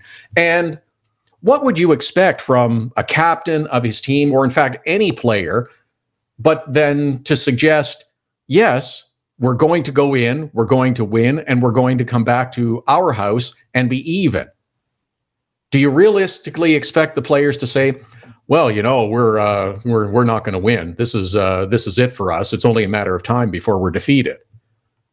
Even in the face of the greatest adversity, players will remain as optimistic as they possibly can. So don't make too much about this Ovi guarantees victory kind of thing. Also this afternoon, it's the Tampa Bay Lightning, New Jersey Devils. First chance for the Lightning to eliminate the Devils from the postseason. And, after witnessing what took place on Friday between the Flyers and the Penguins and between the Predators and the Avalanche, the Lightning should be very focused on the job today. Don't let your opponent even get a sniff. Don't let them get the opportunity to breathe. Just as the Jets did with the Minnesota Wild, squash them as soon as you can. I don't know that anybody predicted the Jets were scoring 30 seconds into the game, but that's when it started and the snowball ran downhill really quickly. If you let your opponent hang around, you will only create further problems and difficulty for yourself. We have seen that. I think there is a slight bit of doubt that has crept into the Nashville Predators, because Colorado played them really tough in game number 2 especially and had a chance to win. Even the Devils in game number 4, that was a much closer game than the score would indicate. Devils had a chance in that game. It could have gotten out of hand really quickly in the first period. Devils were kind of spinning. They had that goal that was called back and disallowed in the first period. That was a big break for New Jersey. But New Jersey kind of hung around in that game, and Tampa will not want to do that in game number 5. First chance to get them out, do it. Get them out as quick as you can. The evening game, Toronto and Boston, prime time again across the networks in Canada and the United States. Patrice Bergeron participated in the morning skate for the Boston Bruins, took line rushes. It looks like he will be in. Nazem Kadri, his sentence has been served. The 3-game suspension is over. He will be back in the lineup for the Toronto Maple Leafs. Leo Komarov was on the ice, did not participate in rushes. Doesn't look like Uncle Leo will be back in the lineup. What kind of impact does Kadri have? It certainly provides them someone with better defensive skills than we have seen with other players. But I think we're learning about the Toronto Maple Leafs in this series as well. Last year, they were the darlings. Look at these young kids, not knowing what they're up against. Look at what they're achieving. Coming into this season, we talked about it right from training camp through the start of the season. As the year moved along, there was a level of expectation with the Maple Leafs. The standards were pushed up unrealistically by some to crazy levels. Some suggesting, the Toronto Maple Leafs are absolutely going for it this year to win the Stanley Cup. The Leafs and their management understand the process, and it's still ongoing with the Toronto Maple Leafs. If we've learned anything in the first 4 games of the series, the Toronto Maple Leafs still have a long way to go to become a team that is as good as the Boston Bruins. They can do it in periods of time for smaller, short spurts. They can't be as consistently good as the Boston Bruins. Game 4 was a great example that Toronto had things pointed in their favor. No Patrice Bergeron. They had an opportunity. And it was close, and they didn't make a lot of mistakes. But the Bruins, when they saw the mistakes, were able to capitalize and pounce on them. Leafs had similar opportunities, whether it's a 2-on-1, power plays and the like, couldn't capitalize. Couldn't get the victory. couple other quick things I want to squeeze in before we're finished up to the top of the hour. The coaching vacancies continue to open up. There are now 4 coaching vacancies in the National Hockey League. Bill Peters resigned from his position with the Carolina Hurricanes. Lots of people, including Bob McKenzie from TSN and others, are speculating it's a done deal. He's going to turn up as the head coach of the Calgary Flames. I don't blame Bill Peters for stepping away. Still a highly regarded coach, even though he didn't make the playoffs in any of his 4 seasons in Carolina. It's hard to pin that on him, though. The personnel on that team, when he took over 4 years ago, it was pretty stinky. And they are just now starting to round into form to be a significant contender. Goaltending is still an issue that they're going to have to figure out. They need a good, consistent goaltender. They could also use a game breaker, kind of the way Columbus went out and got Artemi Panarin from the Chicago Blackhawks. They could use a player like that. Just to sidetrack for a second, there's a really terrific piece on theathletic.com from Aaron Portzline about Artemi Panarin and his growing up in Russia and the struggles he went through to play hockey, that he lived with his grandmother and grandfather and all that they endured and the difficulty. It's a really good piece illustrating a family that scraped together whatever they could, playing with skates so big that he wore a pair of shoes inside them, just so he could play hockey. It's a really terrific piece by Aaron Portzline. Shifting back to Carolina, I don't blame Bill Peters for stepping away. 4 years, your reputation's in a good spot. Carolina's undergoing a transformation with new ownership. Don Waddell is still there as the president, the acting GM. It was interesting that the Carolina Hurricanes made another hire just this past week. Paul Krapelka is the vice president of hockey operations. Got lots of experience. Played, he was an executive, he was a player agent, and this should perhaps quiet some of the old school hockey people who haven't liked the way Tom Dundon has done business, who's suggested new ideas and new ways of doing things, maybe trying to think a little outside of the very tightly closed box that so many old school, for lack of a more derogatory term, people think. But I don't blame Bill Peters for stepping away in that particular incident. You've done well. You're in a good spot. You didn't have the horses. Maybe you get a better opportunity now to find a better team and a better fit. Be interesting though, because some of the stories are that he tended to wear out after a few years on his players, and I can understand that a coach with high standards can get frustrated with a team that's not capable of quite getting there. Before we finish up, I want to recognize our dog of the day. Thank you for all your nominations via Twitter, via Instagram, with the hashtag HU Dog of the Day. Uno from @Title22 is this week's winner. The photo will go up on our website, on our Facebook page. We'll shoot it out on Instagram as well. We'll do it again next Saturday. The Hockey Unfiltered Dog of the Day will take your nominations. We'll be back again tomorrow, 11 Eastern, 8 a.m. Pacific at hockeyunfiltered.com, streaming live on the Hockey Unfiltered app, powered by Primetime Radio. Our thanks today to George Richards, to Dane Mizutani, to Scott Billeck, and to Abbey Mastracco for joining us. Looking forward to 3 good games on the schedule. New Jersey, Tampa, and Columbus and Washington kick it off at 3 p.m. Eastern. And then the evening contest with the Toronto Maple Leafs and Boston Bruins. Bees with the opportunity to eliminate the Maple Leafs in the prime time game. We had great drama, great excitement, some fun stories on Friday. They'll continue to play out on Sunday as well, with Pittsburgh and Philadelphia and Nashville and Colorado playing game number 6 of their series. Have a great day of hockey. Back with you again Sunday morning at 11 Eastern. Hockey Unfiltered with Todd Lewis sends you to the biggest events at the best prices. This year, we've partnered with Seat Giant to give you special deals on tickets to NHL games, concerts, or other events.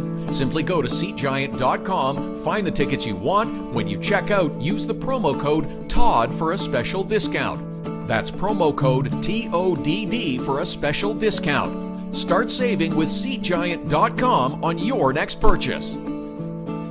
Get your business started getting more leads. 1-844-SEO-LEAD. The number to call if you want more online leads for your business is 1-844-SEO-LEAD. Search engine optimization can be the difference between success and failure. It's no coincidence which businesses are listed first in Google searches. Call 1-844-SEO-LEAD.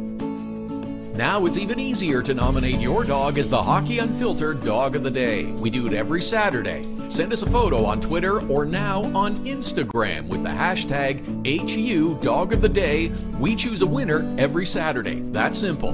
Now on Instagram or Twitter, send us the photo using the hashtag HU Dog of the Day, and your dog could be the one added to our gallery on the website and Facebook page. It's the Hockey Unfiltered Dog of the Day every Saturday. Cutting-edge design for manufacturing. Nova Product Design. Industrial design. Mechanical engineering and design. Nova Product Design provides experienced design for parts and assemblies, manufacturing, assembly, and serviceability. From plastic parts to sheet metal forming, mold and tool design, injection molding, and more. Nova Product Design. Visit novaproductdesign.com to learn more. So you had to get groceries, take your daughter to dance class, and a pipe burst in the kitchen. You missed Hockey Unfiltered with Todd Lewis. No problem. All of our shows are available as a podcast right after the show airs, so you can listen when life gets in the way of hearing us live. Subscribe through iTunes and get alerts as soon as the podcast is available, or go to our website, hockeyunfiltered.com, and listen. Plus, check out the other cool stuff. The Hockey Unfiltered with Todd Lewis podcast. Subscribe now through iTunes.